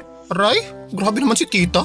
Abay, wala rin filter ang bunganga ko. Pero lahat ng lalabas sa bibig ko makakatulong sa inyo. Kaya ikaw, Mimi, makinig ka sa mga payo ko ha. Idagdag mo na sa listahan si Cap at Kumaring Lita. Magpapasalamat ka sa akin balang araw kapag sila ang ginawa mong backer kapag may kailangan tayo. At saka yung si Cap, magpapahiram yan ng mga, monoblock na upuan at mesa. Magagamit natin yun sa multipurpose hall sa barangay. Malay mo, mag-donate din ng mga tolda. Multipurpose hall? Oo, ay doon natin isi-celebrate yung debut mo. Ano ka ba naman bata ka? Kala ko naman maayos na yung pagpaplano ni Sel sa party mo. Mukhang kailangan ko pa rin umasikaso niyan para sa'yo. Nako. Ay, okay naman na po ang mga plano, tita. Gusto lang ni Mimi ng intimate o maliit na party para sa debut niya. Konting bisita at konting handa lang talaga. Ayaw niyo po ba yun? Makakatipid kayo. Abay, sino bang nagsabi na kailangan magtipid? Alam mo, minsan lang ang debut, kaya hindi dapat magtipid ang mga magre-regalo o mag-i-sponsor sa atin sa mga party-party na ganyan. Nay, gusto niyo bang ipagastos sa ibang tao ang debut ko? Nakakahiya yun. Ay naku anak, sa panahon ngayon, hindi na dapat pinaiiral pa ang hiya. At saka, uso na yung mga ganun-ganun ngayon ha. Yung mga nag-i-sponsor sa mga party, ginagawa na yun ng mga vlogger. Nay, hindi naman po ako vlogger. Ay, huwag ka nalang kumontra, Mimi. Ako na nga lang tong nagmamalasakit para mabigyan ka ng bonggang debut tapos gaganyan ka pa. Nay, hindi ko naman po kailangan ng bonggang Ay, manahimik ka na. Kailangan mo yon. Ayaw mo lang tanggapin kasi nahihiya ka. Ay, basta. Ilagay mo rin pala sa listahan ng bisita sina Konsehal Pedro at Konsehal Dong. Sino pong mga yan? Abay, magkakonsehal natin yan. Kailangan nilang dumalo. Malay mo, may pakimkim sila sa'yo. Alam mo ay, balita ko, galante raw ang dalawang yan. Kaya wag na wag ka magkakamali na hindi sila imbitahan, ha? Tsaka, personal kang pumunta sa bahay para imbitahan sila. Mag-ayos ka. Wag kang oily-oily para si Sel. Ay, nadamay na naman ang mukha ko. Kailangan mong imbitahan ng mga malalaking tao. Dahil bumubuo ka ng koneksyon sa kanila. Hindi natin alam kung balang araw kailanganin natin ang tulong nila. Sa panahon pa naman ngayon, ang hirap pag wala kang kakilalang backer. Siya. Lalabas lang ako saglit para pumunta sa barangay. Malambing ko lang si Cap para sa multipurpose hall. May yung mga bilin ko ha.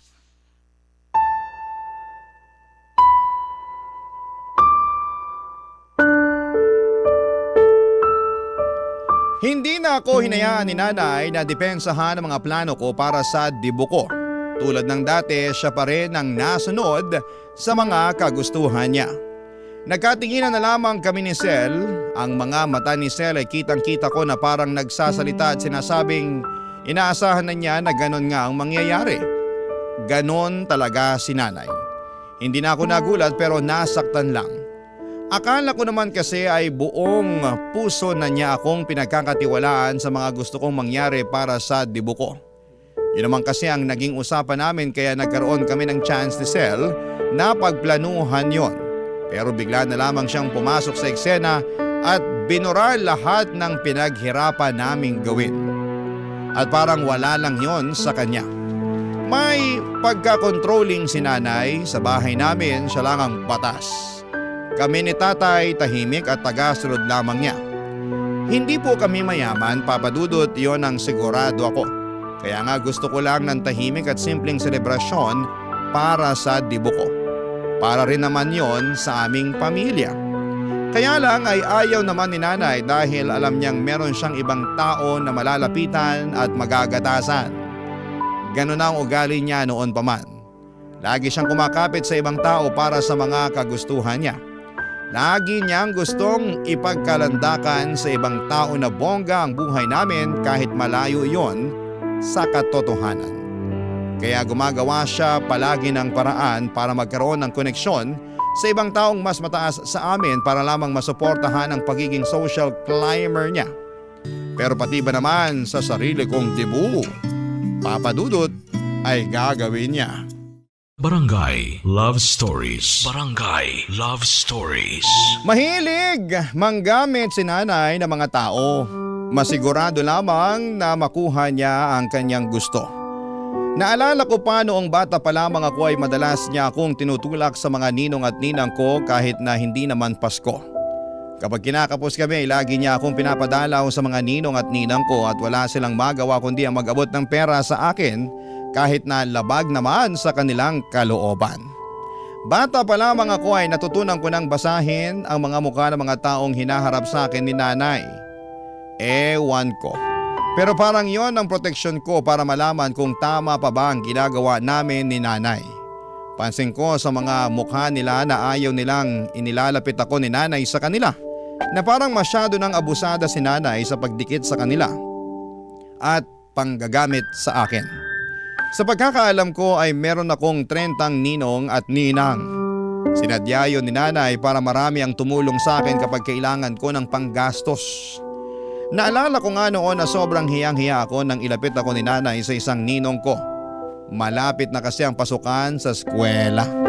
Nagkataon na kakabayad lang ni nanay at tatay ng mga bayarin sa bahay kaya kinapos kami sa pambili ng gamit sa eskwela. Kaya naman naisip niyang lapitan si Ninong Densyo. Sa pilitang humingi si nanay ng pangbili ng mga gamit ko. Panay ang tangginoon ni Ninong Densyo dahil nasa ospital ang kanyang anak at kapos din ito. Sinumbatan siya ni nanay at nagpaawa sa dulo na may responsibilidad din siya sa akin dahil siya ang ikalawang magulang ko. Hiyang-hiya ako noon kay Ninong Densyo lalo't nagipit na siya ni nanay. Nag-abot si Ninong Densyo ng 200 piso.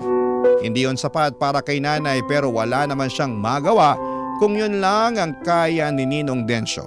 Ang pagiging garapal ni nanay sa mga ninong at ninang ko ang dahilan, Papa Dudut, kung bakit gusto ko na agad na magdalaga.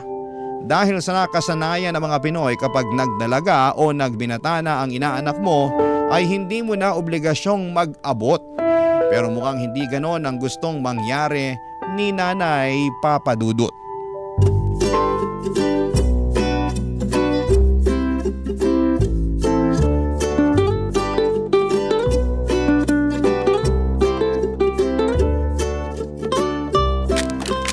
Nay, talaga bang tutuloy tayo sa bahay ni Ninang Shawi? Abay, oo naman. Bakit naman tayo aatras? Andito na tayo, oh. Kumatok ka na. Dali mo. Nay. Ay, talaga namang ikaw bata ka, oh. Tanggalin mo na nga yung pagiging mahiyain mo.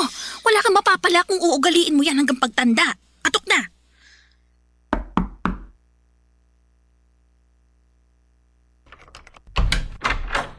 Ay, Shawi!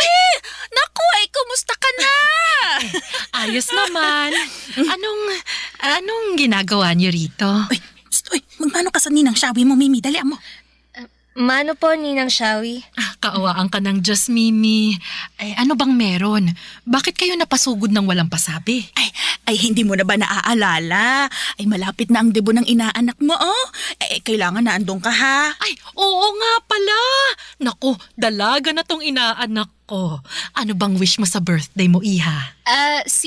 Alam mo, Mare, gusto niya ng pera na pangdagdag ng pambili ng gown o pa-hair and makeup na rin. At kung kaya pa, padagdag na lang din ng pambayad sa photographer para meron siyang itatagong memory sa debo niya.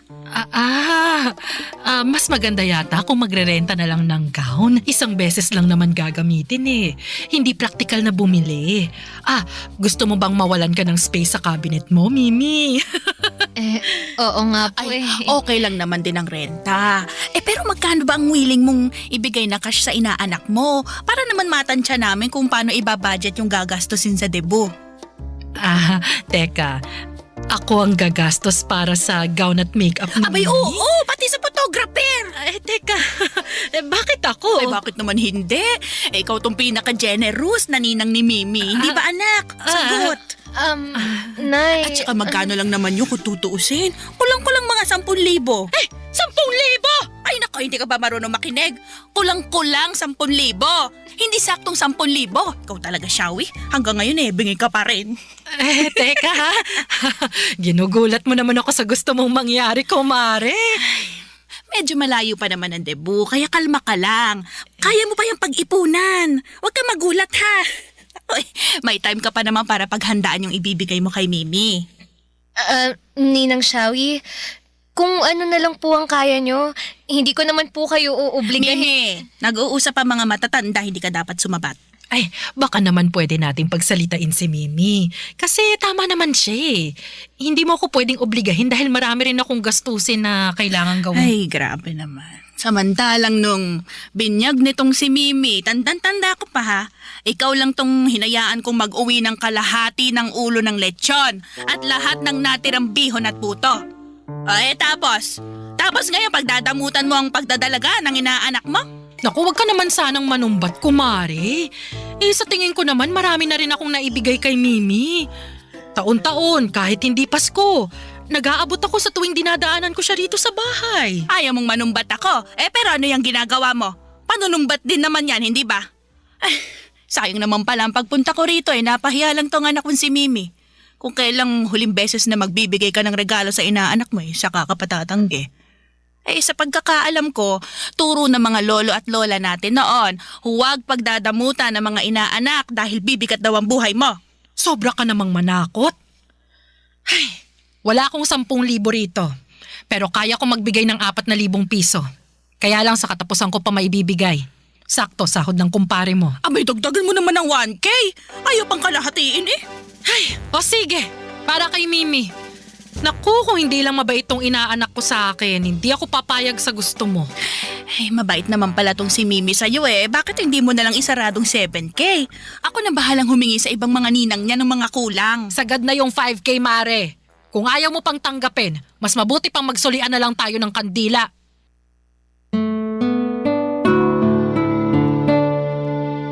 Kung hindi nagalit si Ninang Shawi ay baka pinilit pa ni Ninang na makipag-areglo ng 7,000 regalo para sa akin.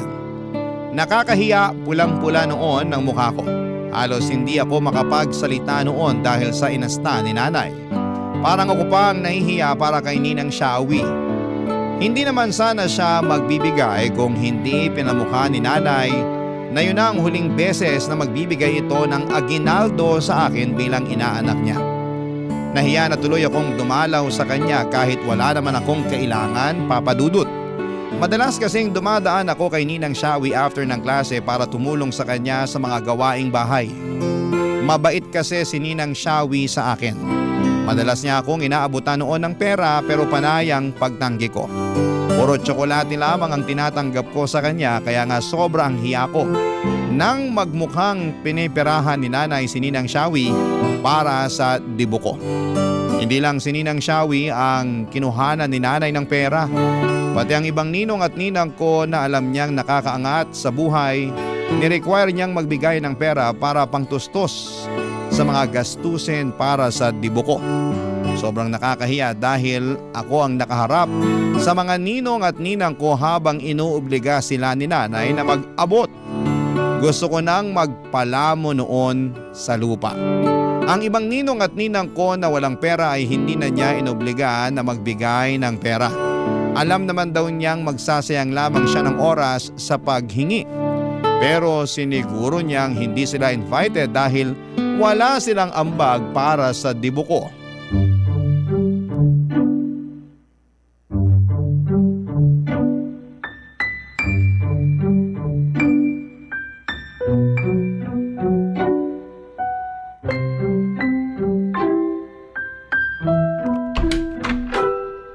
Nay, Tay, sa sala, Mimi. Nasaan po si tatay? Ay, ayun, umalis. Binungangaan ko eh. Hindi ko alam kung saan nagpunta. Ano na naman po bang ginawa niyo kay tatay? Ay, wag mo siyang kakampihan ha. Hindi mo alam kung anong nangyari. Hindi na lang ako magtatanong. Ay, mabuti pa nga. Likpit mo na nga lang yung mga paper bag at mga resibo dyan sa sopa para makahiga ako mamaya pagkatapos kong bilangin yung inutang ko. Umutang kayo? Kanino? Bakit? Ay, doon sa kakilala ng tatay mo na may pasugalan. 25,000 lang naman. Ha? 25,000? Para saan po yun? Ay, para saan pa ba? Eh di sa debo mo. Nay, ang laki naman po niyan. Dapat hindi na kayo umutang. Ay, nako. Ay, parehas mo talaga mag-isip ang tatay mo. Ganyan din ang sinabi niya sa akin kanina, kaya pinalayas ko. Akala mo naman ko siya magbabayad eh. Ginawa ko lang naman siya co-maker. Naiintindihan ko po si tatay kung sakaling magalit siya. Sobrang laking pera po niya, Nay. Saan naman tayo kukuha ng ipambabayad dyan? Alam niyo namang hindi stable ang mga trabaho niyo pareho ni tatay eh. Mababayaran ko rin tong inutang ko. Oras na dumalo na ang mga bigating bisita mo. Sa kanila natin huhugutin ng pambayad. At nag-compute na nga ako kanina eh. Kapag lahat sila ay dumalo, paniguradong mababayaran natin tong 25,000 na inutang natin at may matitira pa. O di ba? Hindi lugi ang negosyo. Bakit naman parang ginawa niyong negosyo ang debo ko? Hindi naman sa ginagawang negosyo, anak. Nagiging practical lang tayo. Makikikain sila sa handa tapos mag-e-enjoy pero wala silang ambag. Ano tayo maghihirap? Hindi na pwedeng ganun mindset. Pero yung mga nakuha natin sa mga ninong at ninang ko, feeling ko naman kasya na yun para maitawid lang tong debo ko eh. Ay, hindi sapat yun no. Itatabi ko yun para sa emergency. Hindi natin gagalawin yon. Mabuti na ang wais. Dapat may pang-extra tayo. Nay, wag na lang kayo akong magdebo. Ano pinagsasasabi mo dyan? Para saan pa kung kinapalan ko ng pagmumukha ko na hinarap at hininga ng pera yung mga ninong at ninang mo, ha? Ayaw mong pakikipag-usap ko kay Ka para ipahiram yung multipurpose hall. Alam mo ba pinarenta niya pa sa akin ng mga monoblock na upuan at mesa dahil hindi na raw yung sakop ng barangay? Napakakuripot ng kapitan na yan. Hindi man lang ginawa ng paraan eh. Ako, humanda siya sa akin sa susunod na eleksyon. Huyo siya sa akin. Tingnan niyo na nga. Ang dami ng taong naaabala dahil lang sa debo ko. Pati na rin po kayo. Sabi ko naman po sa inyo, simple lang ang gusto kong mangyari sa debo ko eh. Walang gown, walang roses, walang candles. Nakapajama lang ang lahat at nagkakape habang nanonood ng horror movie. Ang simple nun, ang dali. Hindi na kailangan ng 25,000. Ano ba naman yung gusto mo mangyari? Ang pangit-pangit. Pagsisisihan mo kapag itinuloy mo ang planong yan. Baka mamaya i-chismis ka pa ng mga dadalo at sasabihin walang kwenta yung debo mo. Kesa naman mabaon po tayo sa utang. Mas gusto ko pa ngang wag na lang mag-celebrate eh. Alam mo, nag-iinit ng ulo ko sa'yo ha. Mabuti pa, samahan mo na lang ng tatay mo kung nasaan man siya ngayon. Kayong mag-ama talaga, nako. Wala na kayong ibang ginawa kundi pasakitin ang ulo ko. Malis ka. Magsama kayo ng tatay mo. Total, magkamukha naman kayo. Alis! Galit na galit noon si nanay at halos lumuwa na ang mga mata niya sa sobrang inis. Namumula pa ang mukha niya na akala mo ay kamatis. Wala akong ibang nagawa kundi ang umalis ng bahay para magpalamig din kahit ako ay napupuno na ng galit. Kung ano-ano na lamang ang ginagawa ni nanay para sa debo ko. Gusto ko rin namang sisihin ang sarili ko dahil hinayaan ko siyang pakialamanan ang mga plano ko. Wala nang nasunod kahit isa sa mga kagustuhan ko. Kahit ang kape pinatanggal ni nanay.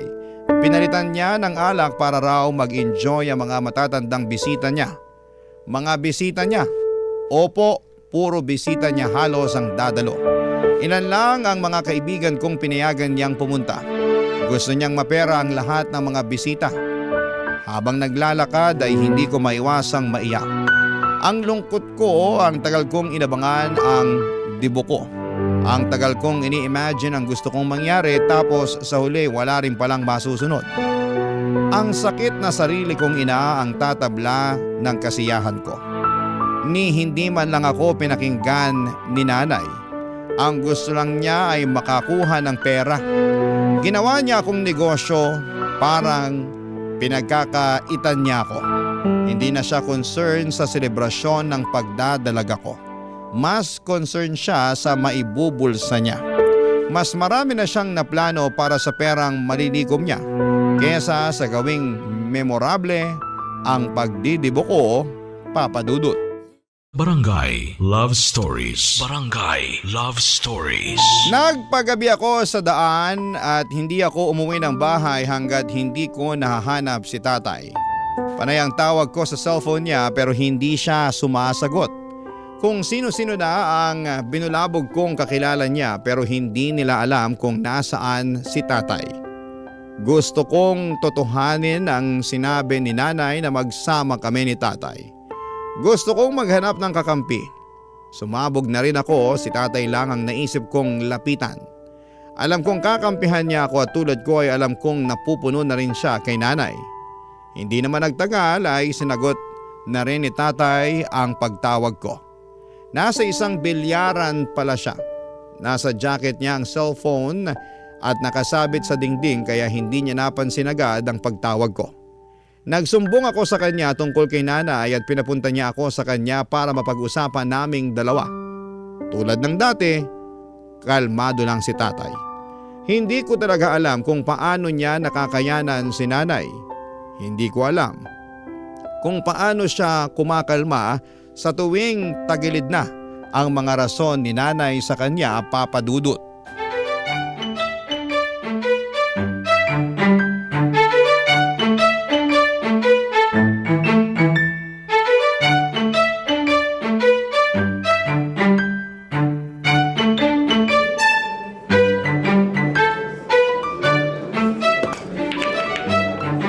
Kumusta nanay mo?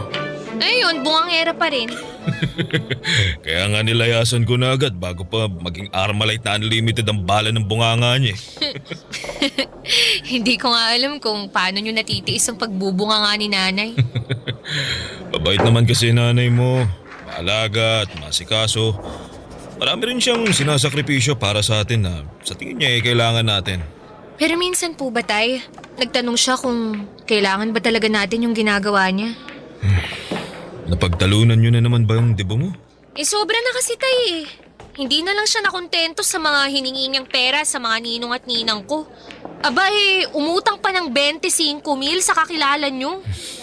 Alam ko yan. Nagulat din ako, kamagalala. Pero kilala mo naman ang tatay mo, di ba? Konting buka lang ng bibig ng nanay mo, tiklop agad ako eh. Pero sana, kahit minsan naman tay, pagsabihan niyo rin si nanay. Tayo lang din ang kawawa eh. Nalulusutan din naman ng nanay mo kung ano man ang pinapasok niya. Doon naman ako bilib sa kanya. Kaya minsan, hinahayaan ko na lang. Hindi ko kaya ang ganun tay. Siya tong nagpapasimula ng problema eh. Wala na sanang ibang iisipin kung hinayaan na lang niya ako sa plano sa debut ko. Yan ba yung may pakape ka pa at pasampagita? May narinig din akong corona. Bakit po kayo tumatawa? Nakakatawa naman kasi talaga. Bakit naman sampagita pa at kape ang tema ng debut mo? Para ka naman pinaglalamayan yan eh. Magsama nga kayo ni nanay. Parehas kayong basag trip eh. Pasensya ka na anak. Natawa lang naman ako. Kung yun naman kasi ang magpapasaya sa'yo, susuportahan ko naman yan. Ikaw ang may debut eh. Bida mo ang plano mo. Sana ganyan mag-isip si nanay. Pero hindi eh. Mas gusto niyang ibida yung mga plano niya. Sariling kasiyahan lang ang iniisip niya. Alam mo na ba ang nangyari sa debut ng nanay mo noon? Hindi po. Ano po bang nangyari? Ang tagal pinag-ipunan ng nanay mo ang debut niya. Kung ano-ano pa nga binenta niya noon eh. Siopaw, balot, penoy, mani at nilagang saging. Kasi ayaw siyang magdebut ng lola mo. Aksaya lang daw yun. Sa nainggit ang nanay mo ron sa mga kaibigan niyang may padebu. Kaya pinaghirapan niya ang pag-iipon para ron. Ang dami niyang plano ha. Gusto niya may mga banderitas at kantahan pa. 2 cake. Gusto niya ng lechong manok tsaka spaghetti. Gusto niyang isuot yung asul na gown na pinaparentahan ng teacher niya noon. Nagawa naman po ba ni nanay ang mga plano niya? Nakapag-celebrate naman siya ng debut niya. Pero hindi sa paraang gusto niya. Ano pong ibig niyong sabihin? Kasi nagkasakit ang lolo mo noon. At kinailangang gamitin yung naipong pera ng nanay mo para madala sa ospital ang lolo mo. Wala naman siya nagawa. Panganay ang nanay mo eh. At alam nilang may naitabi siyang pera.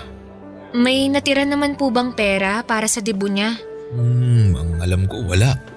Kaya nagbenta uli siya ng kung ano-ano. Pati tabo at balde sa bayan, nagbenta na rin siya. Pero hindi kinaya. Ano na lang pong nangyari sa debut ni nanay? Ayun, nakabili siya ng mga tinapay na putok, margarine at tinitimplang orange juice. May kaibigan siyang nagboluntaryo na gumawa ng mga bulaklak gamit ang crepe paper para madekorasyonan yung debut ng nanay mo. Ako rin ang nagpahiram ng stereo para naman may musika sa debut niya. Nakasuot lang din siya ng simpleng bestida na pangsimba dahil hindi niya na nirentahan pa yung gown na pangarap niya. Nakakaawa naman pala si nanay. Ang masakit pa, kinantsawan at nilait pa siya ng mga dumalong bisita noon.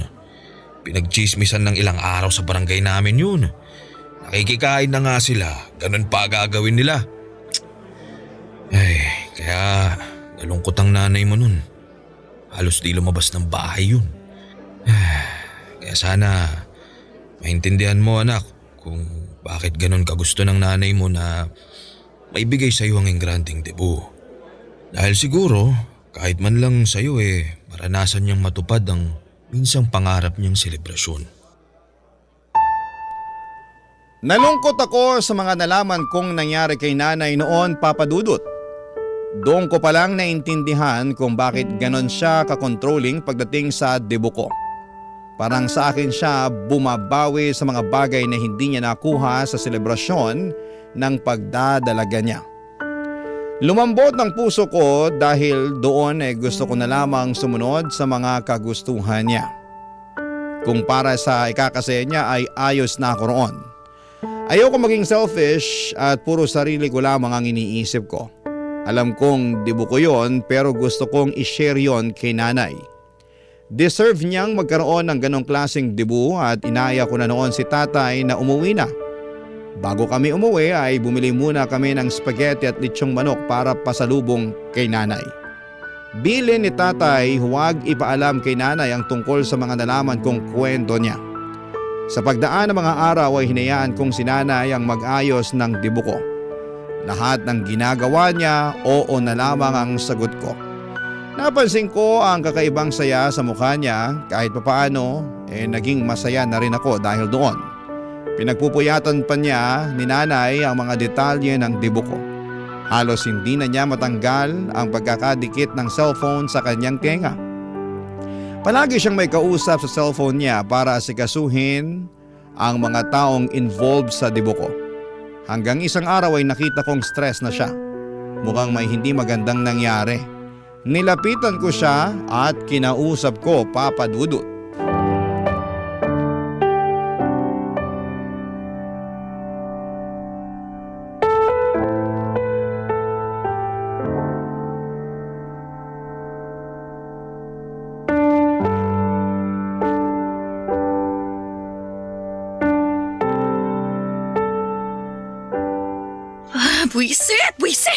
Buisit! Nay, ayos lang po ba kayo? Obvious ba? Siyempre hindi. Subukan niyo pong kumalma. Ano po bang nangyari? Hindi ako kakalma kapag ganitong binibwisit ako ng mga bisita mo. Bisita? Ano po bang ginawa nila? Pinagaksayahan ko lang sila ng laway at oras. Akala ko pa naman dadalo sila. Tapos kung kailang 2 araw na lang bago ang debut mo, saka sila magsasabi na hindi na lang daw pupunta. Hayaan niyo na po. Baka may importante lang silang lakad. Baka may emergency. Importanteng lakad, emergency. Ayaw lang nilang makisali sa 18 blue bills at 18 gadgets. Kaya pala mainit ang ulo niyo. Talagang iinit ang ulo ko. Nalista ko na lahat ng pera na makukuha natin sa debut mo Kasyang-kasya na yun para sa ibang gastusin at ibang kailangan natin pagkatapos ng debut. Tapos bigla sila mag-aatrasan. Alam mo bang 2 na lang ang natira sa 18 blue bills? At least po, may natira pa. May 2,000 pa tayo, di ba? Sa tingin mo ba sapat ang 2,000 na malilikom natin? Naku, nakakahiya to kapag nalaman ng mga dadalo. I-announce pa naman ang lahat na mag-aabot ng 18 blue bills. Pagtatawanan lang tayo kapag nalaman nilang 2 lang ang magbibigay. So wala naman po tayong magagawa kung ayaw talaga nilang magbigay. Isa pa yung mga inatasan ko na magbibigay ng 18 gadgets. Mga damuho! Nung tinanong ko ba naman kung anong ibibigay nilang gadget bigla nagsabi na charger, mumurahing power bank, tig 150 pesos na earbud, at meron pang isang syusyonga-syunga na magbibigay ng extension cord. Hindi ko naman po kasi kailangan ng gadgets, Nay. Alam niyo namang wala akong kahilig-hilig dyan Kung wala kang hilig sa gadgets, ako gusto ko. Umaasa ako sa cellphone o mamahaling powerbank man lang sana para maibenta natin. Wag na po yun, Nay. Tsaka, di ba, meron pa rin namang ibang bisita na nag-promise na magbibigay ng regalo? Ay nako, wala akong tiwala sa mga yon. Baka sardinas lang at mag ang ibigay nila. Ayoko nang umasa. Ay nako, mga buwisit sila. Ang tagal ko silang kinausap, kinumbinsi ko isa-isa. Hindi na ako nakakakain sa tamang oras at hindi ko na rin nagagawa ang mga sideline ko para lang masiguro na magiging perpekto ang debut mo. Nay, hindi ko naman kailangan ng perpektong debut Alam niyo naman na kahit saang selebrasyon pa yan, meron talagang mga hindi nakakapunta at hindi nasusunod. Pero pwede pa rin namang maging masaya kahit ganun pa ang mangyari. Ako? Hindi ako magiging masaya kapag hindi nasunod ang plano. Naranasan ko na yan noon at ako na nagsasabi sa'yo na Mimi, hindi masaya yon. Ang sakit na mapahiya ka sa mga tao na umaasa na makakapaghanda ka ng masarap. Na merong musika, na mang-aaliw sa mga bisita, may cake, may banderitas. Ang sakit mapag-usapan na ang pangit ng pagsalubong ng pagdadalaga mo. Hindi naman masama kung tinapay at juice lang ang maihanda sa dibu ko Tulad ng nangyari sa inyo. Basta ang importante sa akin, andun po kayo ni tatay. Sabay-sabay tayong kakain ng putok na tinapay at tinimplang orange juice. Hindi! Hindi pwede! Kailangan masagana ang handa mo. Hindi pwedeng i-chismis ka ng mga bisita pagkatapos. Hindi ko papayagang mangyari yon. Kahit naman po masarap ang handa natin, sigurado namang may sasabihin ng ibang tao. Masanay na tayo. Kaya nga sinasabi ko sa inyo, piliin nating mabuti ang mga bisita natin. Para hindi tayo makarinig ng hindi maganda. Kasi pupunta sila dahil mahal nila tayo at hindi dahil sa handa natin.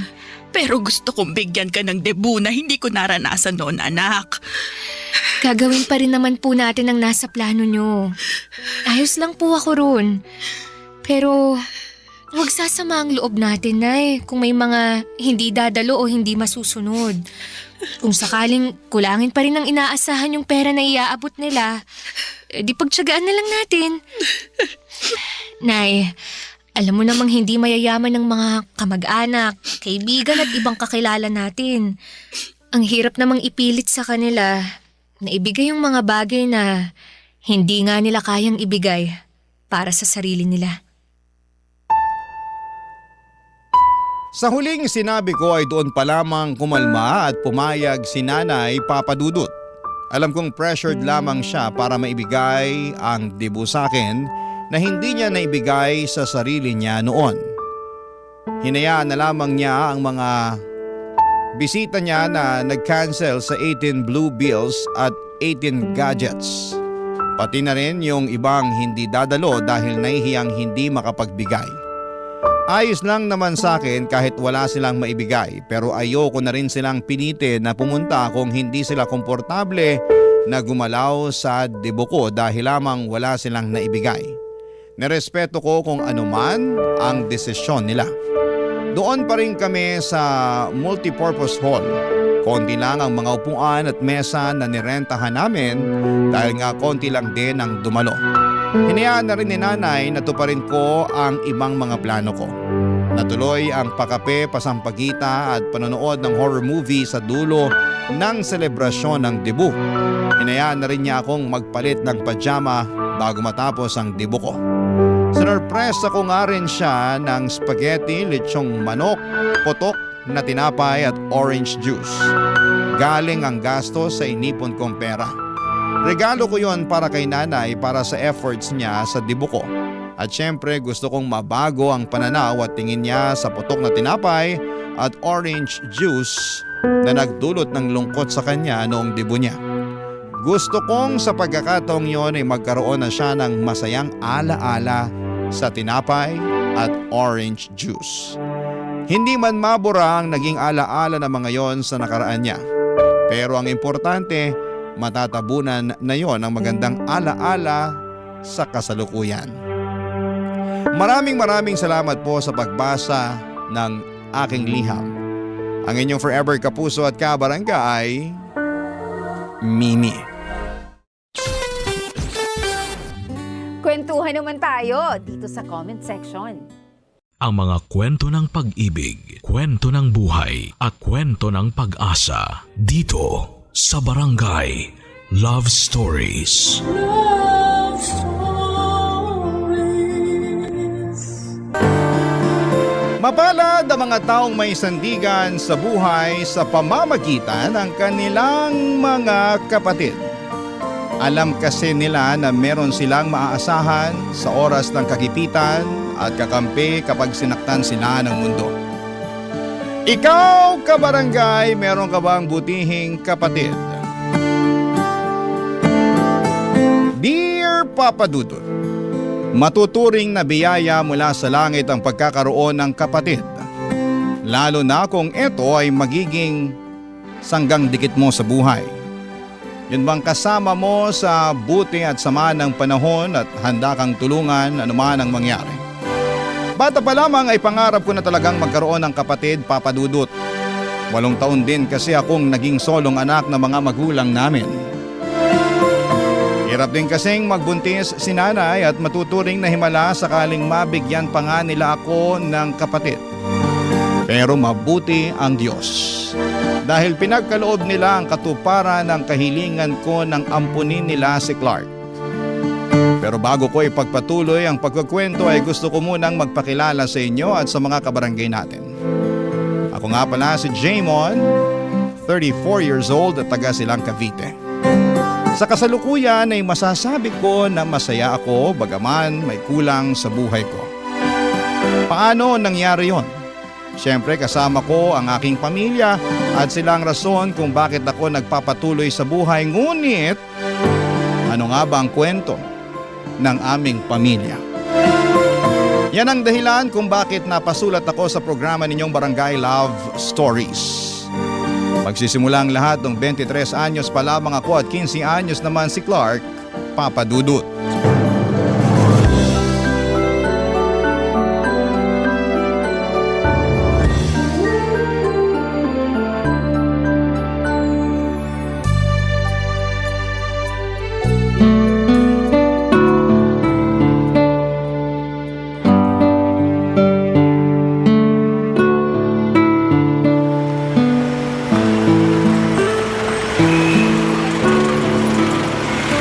Nasaan na kaya si Clark? Sabi ni nanay sa malapit na tindahan lang naman daw niya inutusang bumili ng suka at toyo. Kahit kailan, napakagala talaga ng batang yun eh. Wala na yun! Naku, nag-aaway ba yun? Naku, mga kabataan na to! Awatin niyo, dali! Hoy! Ano ba kayo awatin niyo? Akala niyo uurungan ko kayo porque marami kayo? Ha? Clark! Kuya! Tumayo ka nga dyan! Wala ka pala, Clark eh! Ano? Puro ka lang yabang! Sino puro yabang, ha? Uy, tumigil na nga kayo! Nagkakasakitan na kayo eh! Saka kayo ha? Gusto niyo ba ipabarangay ko kayo? Ang lalakas ng loob niyong pagtulungan ng kapatid ko eh. 3 kayo tapos mag-isa lang siya. Eh bakit? Kapatid niyo ang nauna! Inangasan kami! Pinagsasasabi mo kayo kaya nauna! Tumigil na sabi kayo! Magsiuwi na nga kayo, lakad na! Clark, umuwi na tayo. Kanina ka pa hinahanap ni nanay. Lagot ka talaga dun.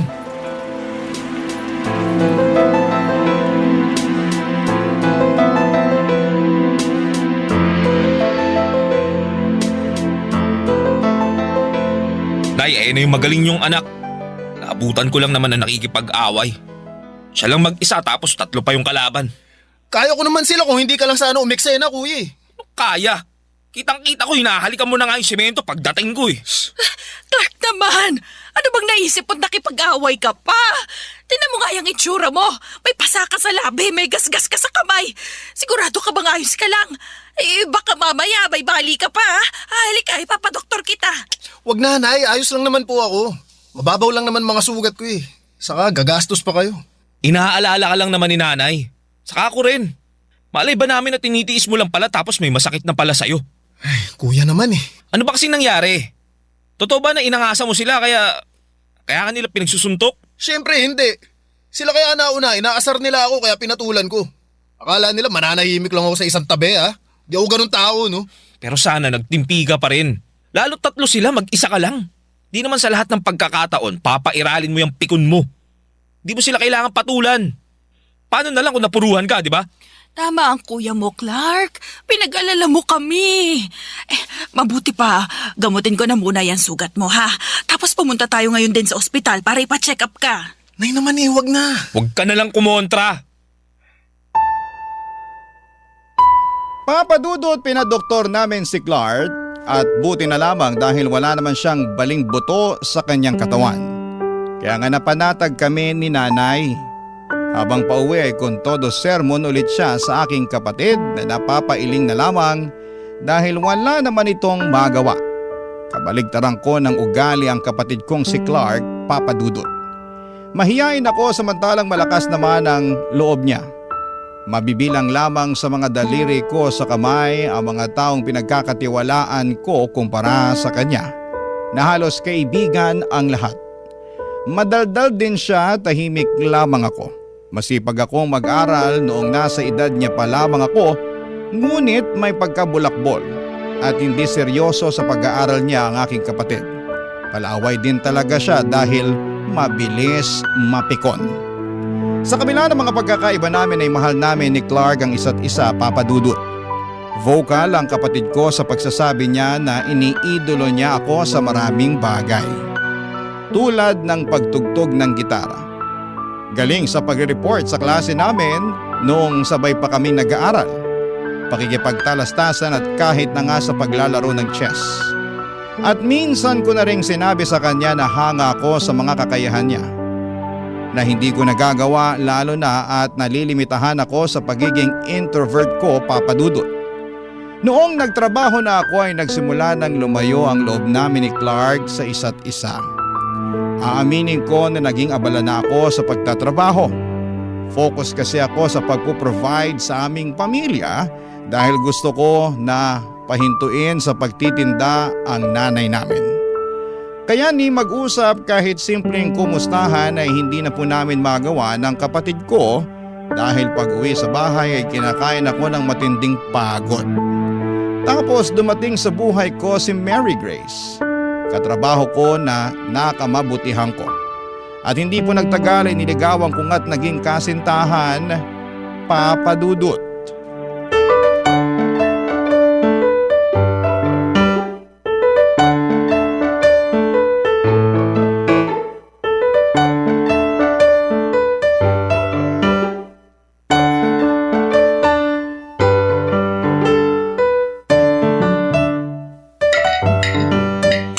Kain ng kain, Mary Grace.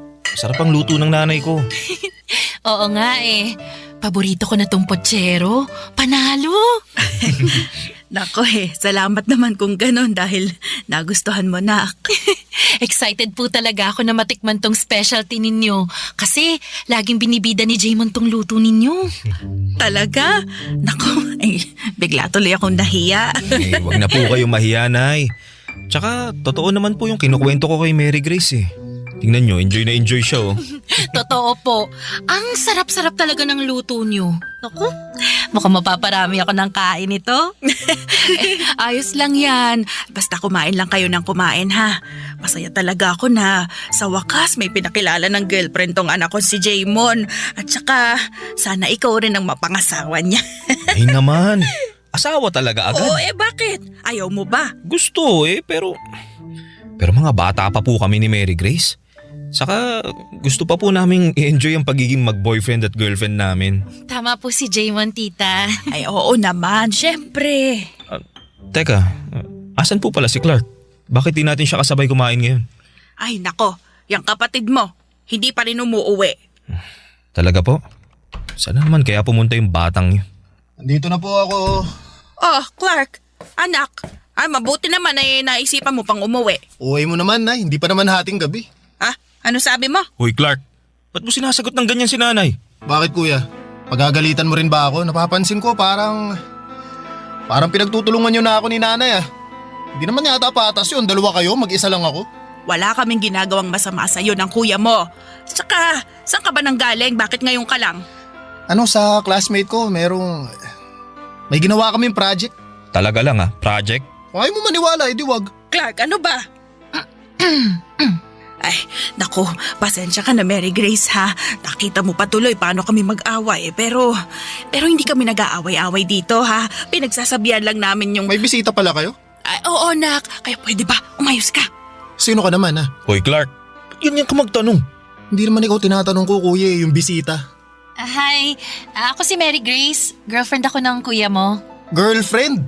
Wow, may girlfriend ka na pala kuya tapos di mo man lang nakwento sa akin? Sa bagay, busy ka na nga pala sa ibang bagay. Sino na lang ba ako para pagkwentuhan mo, di ba? Clark naman. Kaya nga sinama ko rito sa bahay natin si Mary Grace para makilala niyo ni nanay. Nakilala ko na siya, ayos na yun. Buti pa matutulog na ako. Ano, hindi ka nakakain? Busog po ako, tsaka inaantok na ako eh. Naku Mary Grace, pasensya ka na talaga ha. Ganyan lang talaga yung ugali ng anak kong yun. Nako, wala naman pong kaso yun tite. Baka pagod lang talaga si Clark. Kaya mo, kakausapin ko na lang po si Clark bukas na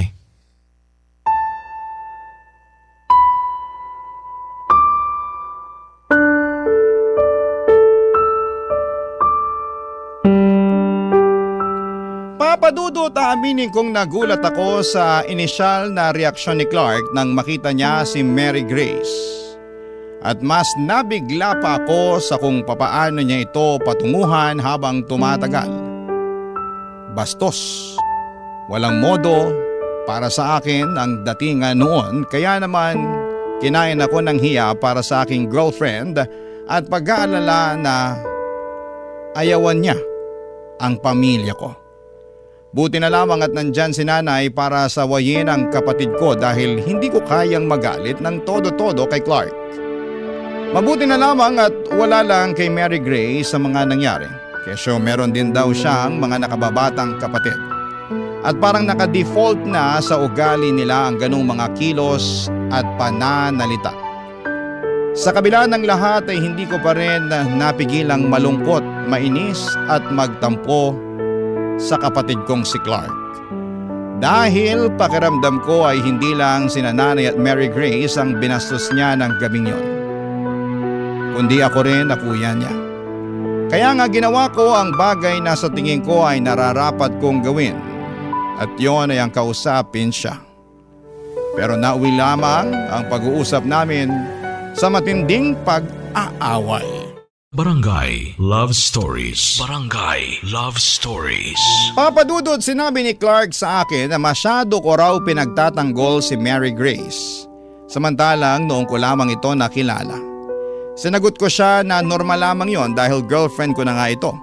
Pero nangatwiran ulit si Clark na hindi raw niya gusto si Mary Grace. Noong tanungin ko kung bakit ay wala naman siyang naisagot. Doon ko sinabi na tigilan na niya ang ganong klase ng pag-uugali dahil hindi yun maganda at nakakahiya sa girlfriend ko. Pero imbis na magpasupil, humingi ng tawad at mangako na hindi na ulit siya mambabastos, ay nagalit si Clark at doon na nagsimula ang away namin. Mabibilang sa mga daliri ko sa kamay ang tagpo na nag-aaway kami ng kapatid ko. Hindi kasi ako pumapatol at sa abot ng makakaya ko ay inuunawa ko siya. Kaya nga masakit sa akin na nauwi sa away ang sanay dapat na maayos lamang naming usapan. Alam ni Mary Grace ang nangyari kaya inalo niya ako at sinabihan na mabuti akong kapatid. Na spoiled lang daw talaga si Clark at dapat wag ko raw hayaan na maapektuhan niya ang nararamdaman ko. Dahil doon ay gumaan ang loob ko. Hindi nagtagal, lagi nang nasa bahay namin si Mary Grace, bagay na madalas na kinakainis ng kapatid ko.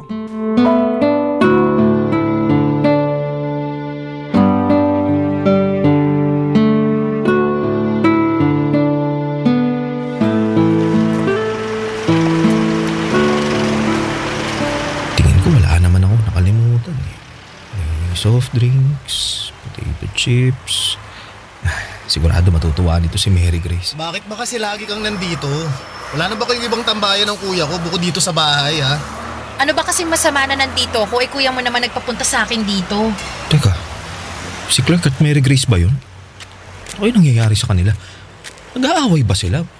Teka, buti pa, bilisan ko na nga ang lakad.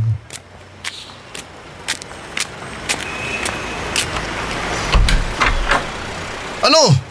Sumagot ka, tinatanong kita eh. Uy, ano nangyayari dito?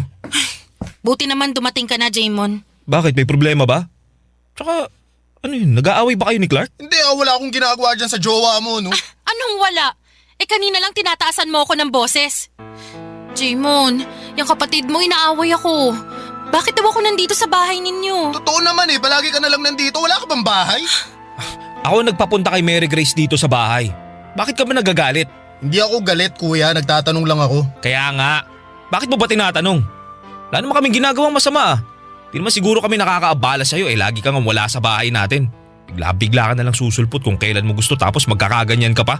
Bakit? Bahay ko rin naman to Ayaw nyo nga magsama ako ng barkado ko rito tapos ikaw, sama ng kung sino-sino? Hindi kung sino-sino lang si Mary Grace. Girlfriend ko siya, Clark. Tsaka, bakit ka ba nagkakaganyan, ha? Ano ba problema mo? Wala. Parang di naman yata tama yung ugali mo na yan. Kailan ba ako gumawa ng tama sa paningin nyo ni nanay, ha? Lagi na lang masama tingin nyo sa akin Buti pa makaalis na nga sa pamamahay na to. Teka, sandali lang. Bakit ba? Anong bakit ba malapit na maghapunan? Pauwi na yung sinanay, bumili lang ng ulam. Ka na umalis. Kakain na tayo maya-maya. Ayoko nang kumain wala na ako ng gana. Clark naman. Hayaan mo na lang siya. Masyadong maarte. Mary Grace. Totoo naman Narinig mo nga kung paano ka sagot-sagutin, no? Akala mo kung sinong kaya nang tumayo sa sarili niyang mga paa? Edi ikaw na magaling. Ako talaga. Ano ba? Manahimik na nga kayo. Huwag na kayong mag-away.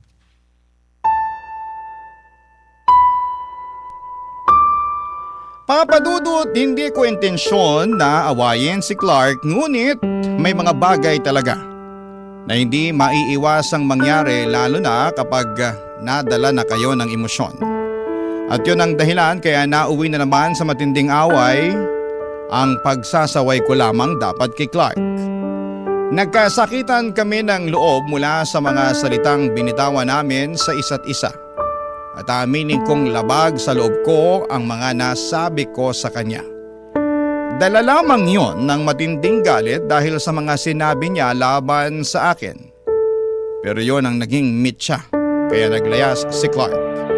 Gustuhin ko man siyang hanapin ngunit hindi ko na ginawa yon dahil kinumbinsi ako ni Mary Grace na kapag hinanap ko raw ang kapatid ko, ibig sabihin ay nagpatalo ako sa kanya.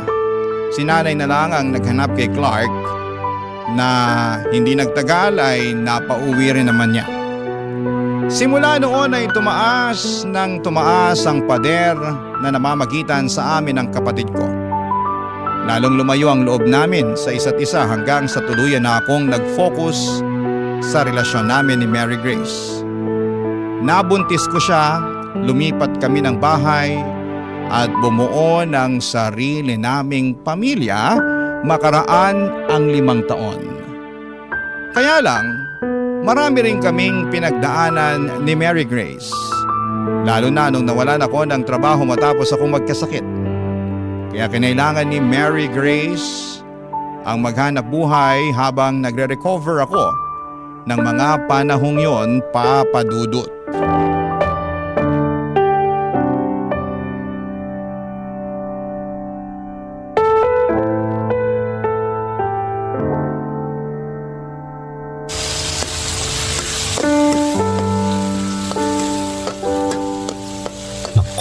Sigurado, magugustuhan ni Mahal tong ulam na niluto ko.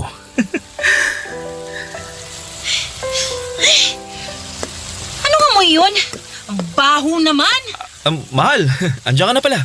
Huwag mo nga ako matawag-tawag na mahal. Pagod ako tapos nakakaamoy pa ako ng mabaho. Ay, ano ba yung niluluto mo? Ha? Ano? Adobong manok? Paborito mo? Bulok na manok ba yung ginamit mo? Ang baho, Di mo ba naaamoy? Wala naman ako naaamoy na mabaho. So pinapalabas mo na sinungaling ako? Hindi naman sa ganun. Hindi raw, pero doon napapunta yung tono ng pananalita mo Alam mo, ayokong kainin yung niluto mo. Mamaya may lason pa yan eh. At bakit naman magkakalason tong pagkain? Ewan ko, hindi ko alam. Baka naisipan mong, lasunin ako, ganon. Ano ka ba? Hindi ko magagawa ang bagay na yun. Aray! Bakit mo ba ako inampas ng bag mo? Aba, dapat lang. Subukan mo lang na gawin ang bagay na yun ha. Wala nang maghahanap buhay para sa pamilyang to. Wala na kayong panggastos at pangbili ng pagkain ng anak mo. Hindi ko nga magagawa yun. Tsaka, mahal kita. Bakit kita lalasunin, di ba? Talaga? Mahal mo ko? Oo naman. Mahal kita. Kaya nga, pinagluto kita ng masarap oh. Kala ko, magugustuhan mo eh. Ang totoo, kumain na ako. Busog na ako. Ha? Bakit ka kumain? Di ba sabi ko kanina, bago ka pumasok sa trabaho, magluluto ako ng masarap? Inubos ko pa naman yung natitira kong pera pambili niyan. Tapos, teka, sino palang kasabay mong kumain? Sabihin mo, sino? Ay, bakit mo ba tinatanong? Ano ba pake mo ha? Tsaka bawal na ba akong kumain? Sa nagugutom ako. Hindi naman, pero… Wala ka nang pakialam kung sinong kasabay kong kumain. Buti pa, ikaw na lang ang kumain niyang niluto mo. Amoy pa lang hindi na masarap eh. Pipilit mo pang masarap. Mary Grace naman. Buti pa, matutulog na ako, Jaymon. Pagod sabi ako eh. Sa pamaga pa ako bukas sa trabaho. Mary Grace, teka lang. Bakit ba kasi? Ngayon na nga lang tayo nagkita Ano bang pinagsasabi mo ngayon lang tayo nagkita? Magkasama tayo sa bahay, di ba? Oo, pero ngayon lang tayo nag-usap. Pagising namin ng anak mo, wala ka na. Lagi kanyang hinahanap sa akin. Namimiss ka raw niya. Namimiss ka na namin. Wala akong panahon sa kadramahan yung mag-ama ha. Nagtatrabaho lang ako. Natural, lagi akong wala rito sa bahay. Alam mo naman yun, di ba? Kung hindi ka lang sana nagkasakit, di ako yun nandito sa bahay at ikaw ang naghahanap buhay. Pasensya ka na. Pasensya mo mukha mo. Masyado ka madamdamin. Daig mo pa yung babae. Diyan ka na nga. Natutulog na ako sa kwarto. Linisin mo yung pinaglutuan mo ha. Kung hindi, lagot ka talaga sa akin. Papadudot, naging maayos naman ang pagsasama namin ni Mary Grace ng 1 taon bago dumating ang baby namin. Ngunit nagbago ang lahat noong nakapanganak na siya. Hindi ko alam kung postpartum nga ba yon, pero bukod sa pagiging malungkutin ay naging mainitin na rin ang ulo niya. Buti sana kung sa akin lang, pero damay ang anak namin. Noon pa man ay mabilis na talagang pumitik si Mary Grace. Kaya nga hanggat maaari ay hindi ko siya ginagalit. Tawagin niyo na akong under desaya, pero kung pwede ko naman siyang unawain ay ginagawa ko. Hindi ako sumasagot kapag nagagalit siya. Hindi ako nangangatwiran para hindi na lumala pa ang gulo. At hanggat maaari, gusto kong daanin sa mahinahong usapan ang lahat. Pero habang tumatagal ay napapansin ko na lamang na nagiging mabigat na ang kamay sa akin ng kinakasama ko. Barangay Love Stories. Barangay Love Stories. Papadudot, kapag nahihirapang mag-express ng feelings si Mary Grace, sa mga away namin, lalo na ng galit, ay nauuwi yon sa pananakit niya sa akin. Nung una ay hindi ko naman iniinda yung mangilan-ngilan niyang mga kurot, hampas at pagpalo. Pero nakasanayan na lang niya na saktan ako hanggang sa unti-unti ay nararamdaman ko na lamang ang gigil niya para sa akin. Marami siyang problema na hindi niya masabi sa akin ng matino at hindi naman ako manghuhula para hulaan ang mga bagay na yon. Hindi rin ako marunong bumasa ng isipan, kaya nahirapan talaga ako ng husto. Naunawain ang galit niya para sa akin at sa anak namin. Alam ko sa sarili ko na hindi ako nagkulang sa pagiging provider noong nakakapagtrabaho pa ako. Bagaman hindi ako perpekto, pero ginawa ko naman ang lahat, papadudot. Kaya lang ay naging mapaghanap si Mary Grace. At lalong bumaba ang kumpiyansa ko sa aking sarili dahil sa pinaparamdam niya sa akin. Doon ko mas kinailangan ng aking kapatid na si Clark. Simula kasi nang bumukod kami ng bahay at nagpamilya ni Grace ay hindi na ulit kami nabigyan ng pagkakataon na mag-usap ng kapatid ko. Pero isang araw, bigla na lamang sumulpot sa apartment namin ang kapatid kong si Clark. Bagay na hindi ko lubos na inaasahan.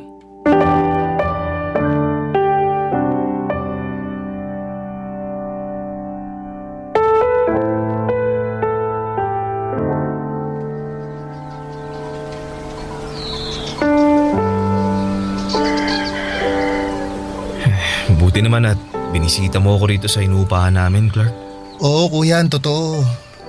Matagal na dapat kitang pinuntahan kaso nahihiya ako sa'yo eh. Nahihiya saan? Sa lahat-lahat.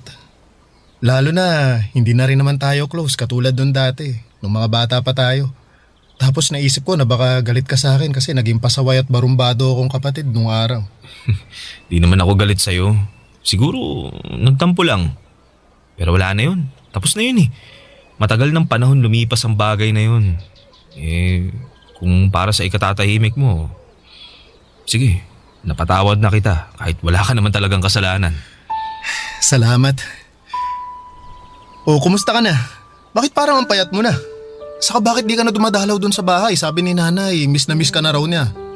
Di na kayo pumupunta dun ni Ate Mary Grace. Nagkasakit kasi ako eh. Nagkapulmonya ako, tsaka bumagsak ng husto yung resistensya ko. Ayun, nagpapagaling pa nga ako ngayon dito eh. Kaya si Mary Grace na muna naghahanap buhay sa amin. Ganun ba? Bakit naman hindi mo man lang sinabi sa amin? Sana napuntahan ka man lang namin. Ayaw ni Mary Grace eh. Paano ayaw? Ayaw niyang ipasabi sa inyo kasi raw ayaw niya na kayong maistorbo. Tsaka kaya naman daw namin eh. Problema na raw namin yun. Kuya, hindi naman kayo nakakaistorbo. Ano ba namang klaseng katwiran yun? Hindi ko maintindihan. Pakiramdam ko, nilalayo lang talaga ako ni Mary Grace sa inyo. Ha? Bakit naman? Ewan, di ko alam. Basta, ayaw niya na pag-usapan namin yung tungkol sa inyo. Dapat daw, di ko na kayo hanapin. Lalo na kasi, di naman daw tayo magkasundo. Yun din ang rason niya kaya di na ako nakapunta sa bahay natin para bisitahin kayo. Kayo ni nanay. Sandali lang, sandali. Hindi ko maintindihan. Ang lakas naman ang tama ni Mary Grace. Ayos lang naman yun. Iniintindi ko na lang siya kasi pag sumagot pa ako baka mag-away lang kami nun. Tapos pagsalitaan niya pa ako ng masasakit at isumbat na di ako nagtatrabaho at siya naghahanap buhay. O di kaya baka masaktan niya pa ako. Masaktan? Teka lang kuya. Anong ibig mong sabihin? Sinasaktan ka ba niya? Ha? Hindi. Wala. Hindi niya ako sinasaktan. Kuya, narinig ko yung sinabi mo. Gusto ko lang kumpirmahin. Hindi nga, Clark. Ayos lang ako. Ayos lang. Mabait si Mary Grace. Di niya ako sinasaktan. Di ako naniniwala sa'yo eh. Ayan! Ha? Yung nasa braso mo, ano yan? Kurot ba yan? Kurot yan eh. Bakas ng kuko yan, oh. Si Mary Grace ba gumawa niyan? Naku, hindi. Hindi siya gumawa nito. Itong pasa sa kamay mo. Pati ang, ano yan? Sugat ba yan? Kuya, hiwa ba yan ng kutsilyo? Saan? Ayan, sa kabila mong braso. Ano? Kuya, sinasaktan ka nga nung baliw na babaeng yun. Shhh! Uy, kamaingay. Huwag mo nang tawaging baliw si Mary Grace. Mamaya marinig ka nun, lagot tayo. Kuya, ano ka ba? Anong ginawa niya sa'yo? Walang ginawa sa akin si Mary Grace. Mahal na mahal niya ako. Hindi na pagmamahal ang tawag dyan. Sabi sa akin ni Mary Grace, mahal niya ako. Kaya sinasaktan niya ako. Papadudot, ewan, pero ang isip ko noon ay ginagawa lang ni Mary Grace ang pang-aabuso niya sa akin dahil mahal niya ako. At ayokong magsalita ng masama tungkol sa kanya kasi ayoko rin na iwanan niya ako. Siguro'y masyado akong naging mahina sa isipan at puso ko para mga tuwiran at ipagtanggol ang aking sarili. Pero alam din naman ng kapatid ko na naging abusado ang kinakasama ko at sinamantala ang pagiging mahinahon at hindi ko palapatol sa tao. Naunawaan ko ang pinagmumulan ng galit ni Clark pero hindi ko kayang hiwalayan ang kinakasama ko dahil ayokong masira ang aming pamilya.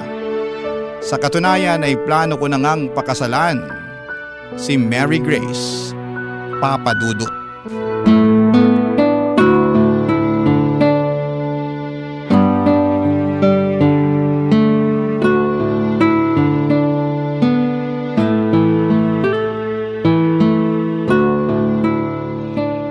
Mary Grace, will you marry me? Anong sabi mo? Tinatanong kita kung pumapayag ka bang pakasalan ako.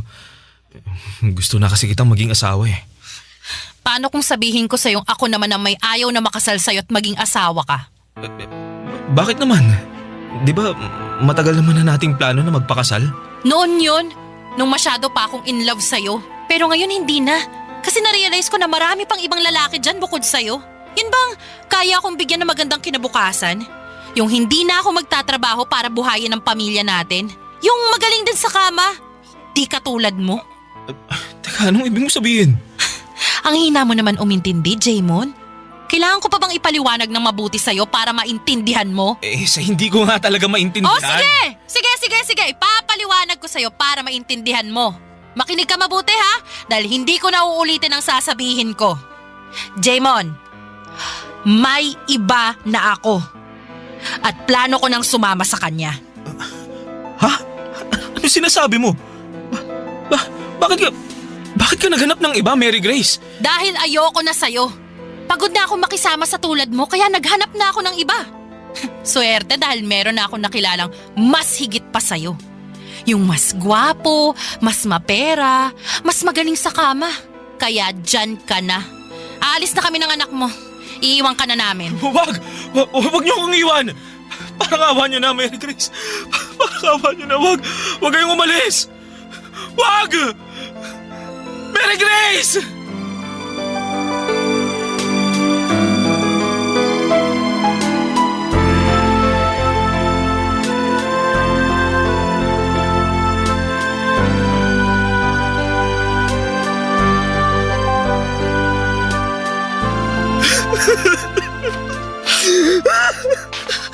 Diyos ko na!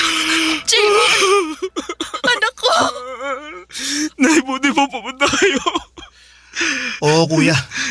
Pumunta kami ni nanay kasi nakwento ko sa kanya yung ginagawa sa'yo nun ni Mary Grace. Saan na ba yung babaeng yun para masabunutan ko? Sobra siya sa ginawa niya sa'yo! Wala na po, Nay.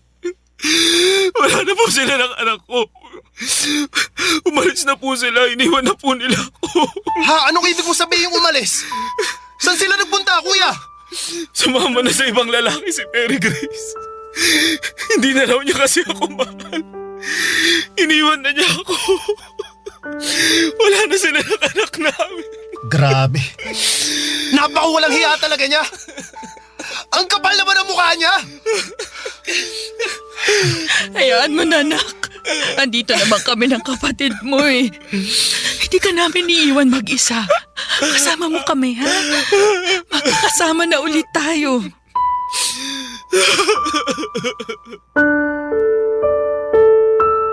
Papadudot malaking bagay ang pagdating ni Nanay at Clark sa apartment namin noong araw na yon. Dahil baka kung ano pa ang nagawa ko sa aking sarili kung wala sila. Sobra po akong nangihina at nalulugmok ng mga panahon na yon at hindi ko matanggap na iniwan na lamang ako ng ganon kabilis ni Mary Grace. Tangay-tangay pa ang anak namin.